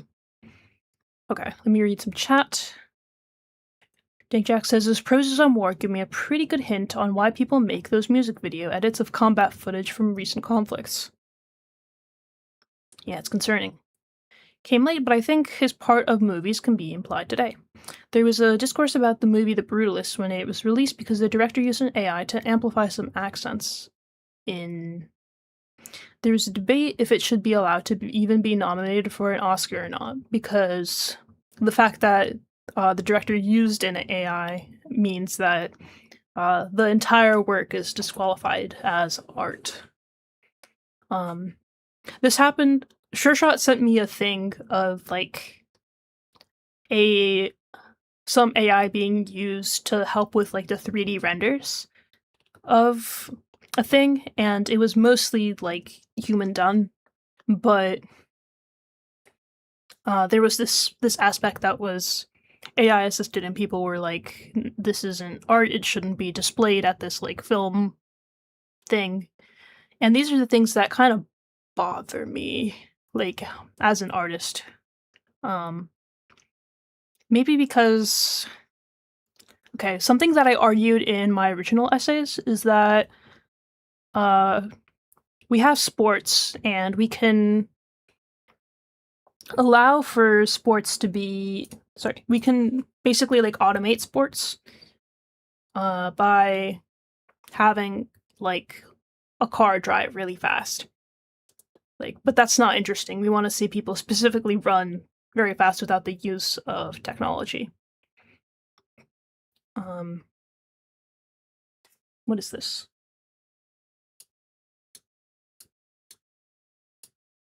Huh.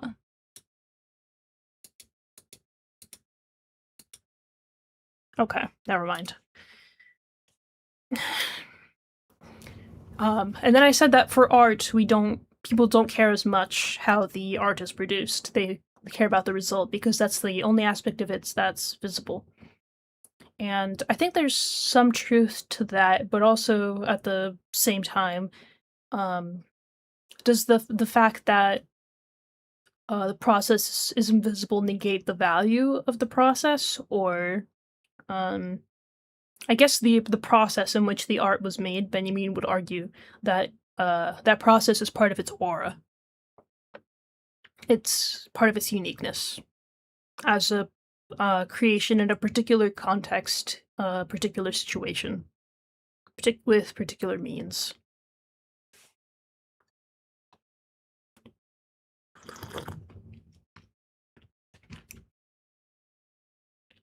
I hope that was coherently put. Anyway, the point that I raised in the essay was, like, so we're evaluating athletes holistically. We want them to be, like, undrugged, untechnologied at all. We want to see their, like, natural talent. But when it comes to art, it doesn't seem to matter as much. It's just the product that we care about, the part that's displayed. And that probably also, another thing is that I'm thinking about is that this has to do with the exhibition value of art that Benjamin's talking about. You don't think the process is what decides the value of something? Yeah, I don't think so. But it might contribute to the value of something. Although, I don't know. I never cared for the process of drawings and graphics until I was drawing stuff myself, and it changed how I view certain artworks. Yeah, this doesn't even have to be related to LLMs. Like, if you drew a really impressive-looking, detailed, and beautiful painting, and you did it in MS Paint compared to, like, a professional software thing, Does that make it more impressive? Most people would say yes, and I would probably say yes, but I also don't care. Like, I think people who draw in with like shitty art supplies are being gimmicky. I like looking at the drawings and imagining what strokes and impulse decisions a certain artist makes. Yes, I love that.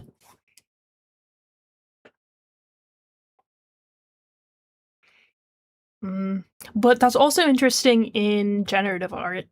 Like, the arts where you have the pendulum and the like a paint bucket hanging and it like spills paint all over a canvas in kind of like a random pattern. Um I think that's pretty cool. Yeah, you can dig a hole with a shovel and it takes you 3 hours. Someone else can do it with a big machine in 5 minutes, same results. This is true, but the difference is that in one case you're getting a hole and in another case you're getting an artwork. And some people value art with like how difficult it was to make. This is true. This is why people like listening to really difficult like musical pieces, like a Paganini on violin. Paganini isn't very pleasant to listen to actually, because it's all about producing the most difficult pieces ever to play. Uh, so they're just about impressing the audience rather than with like technical skill, rather than making them enjoy something. The polar opposite is a piece like Chartist by Monty, which is a very technically easy piece to play, but it's like a crowd pleaser. It sounds way more impressive than it actually is. I wonder if I can show you guys Chartist Monty. I'm just gonna try.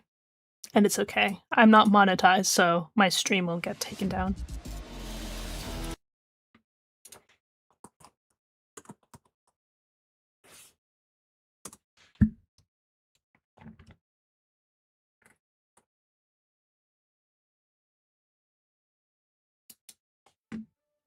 Okay.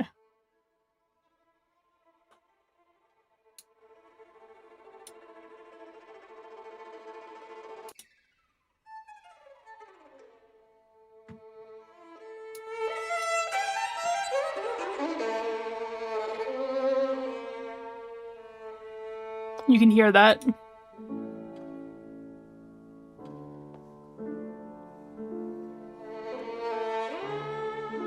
Yeah, see this? This is actually very easy to play. And even the fast part that comes after this part is just very emotional. You just go like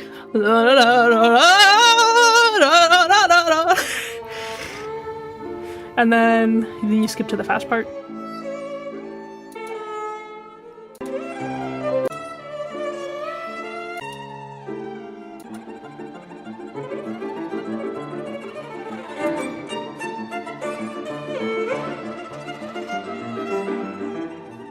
Yeah, this is very easy to play, but it sounds difficult.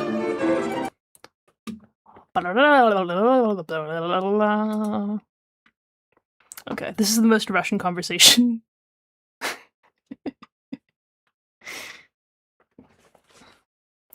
You like Paganini?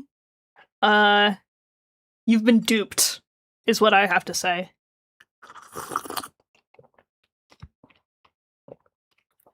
I remember being at violin recitals growing up, and then one of the students that was playing last would be playing a Paganini, and I'd be like, oh, fuck. I have to sit here and listen to 9 minutes of nonsense.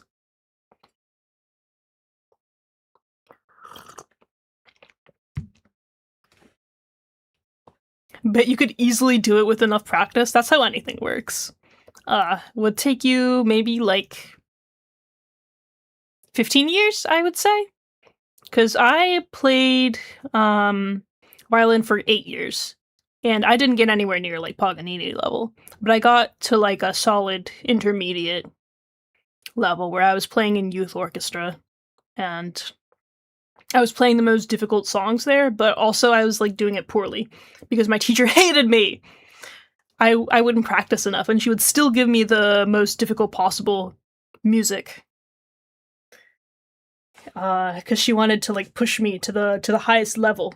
And then when the actual recital came, I wouldn't have the song memorized. I would make some mistake in the middle, and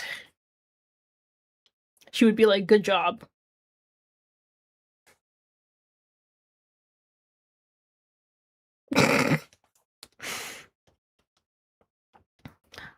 Anyway,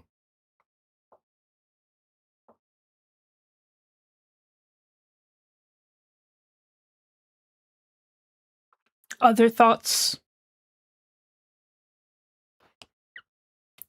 Oh, I really hope that Brother Thrush hasn't reconsidered paying me $100 to review the first Doors album. I need the $100. I I purchased this set of alcohol markers for like $80, and I really shouldn't have done that. So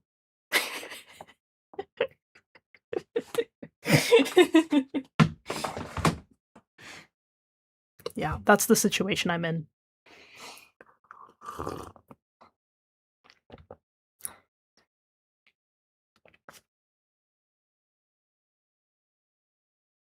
Um, to truly be a variety streamer, I could start doing violin streams. That would be hilarious. I could show you how easy Chartis is. I haven't touched the violin in like a year, and I just come in and I go. "Na, na, na, na, na, na, na, na, na."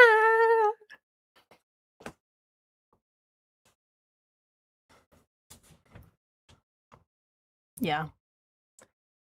I have two buttons down here that say stop streaming and go live. So this is like Schrodinger's streamer situation.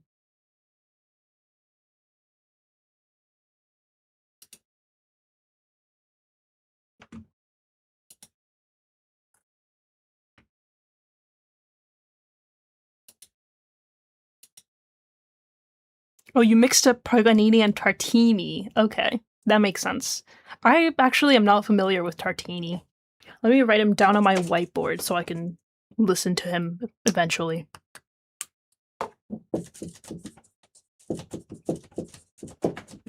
I'm not listening now because copyright and stuff, and also because I'm currently listening to an audiobook. I'm listening to 0K by Don DeLillo. It seems to be about death, and his book White Noise is also about death. So this guy just seems like he has a particular interest, and I fuck with it. I like a book that's kind of like darkly whimsical in that way. I can tell someone how many man hours I put into something, but to them it's just an X number of hours pass. Yeah, that's a really good way of putting it, Jack.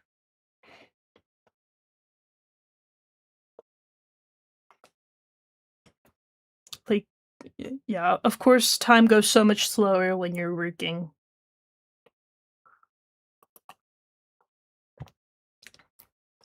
It's it's impossible to conceptualize, even though, like, as you're saying, everybody has projects into which they pour their everything.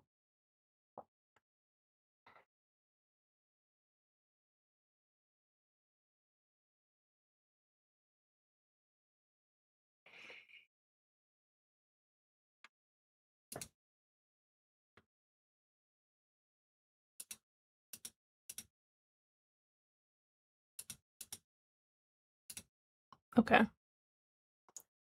Um. Yeah.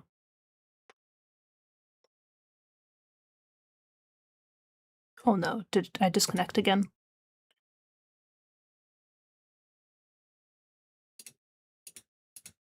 Okay, here I am. Good, no disconnection. My viewership looks like a sine curve today. It was going all like... And there's like 4 cycles. Or 4 or 5 peaks. Anyway, thank you all for coming. It's been nice. Thank you for everybody who contributed and helped me. Mostly Sva. And I will see you guys probably this weekend or something for a silly stream. This was a serious stream, so we have to do a silly one next time. I forgot my horn!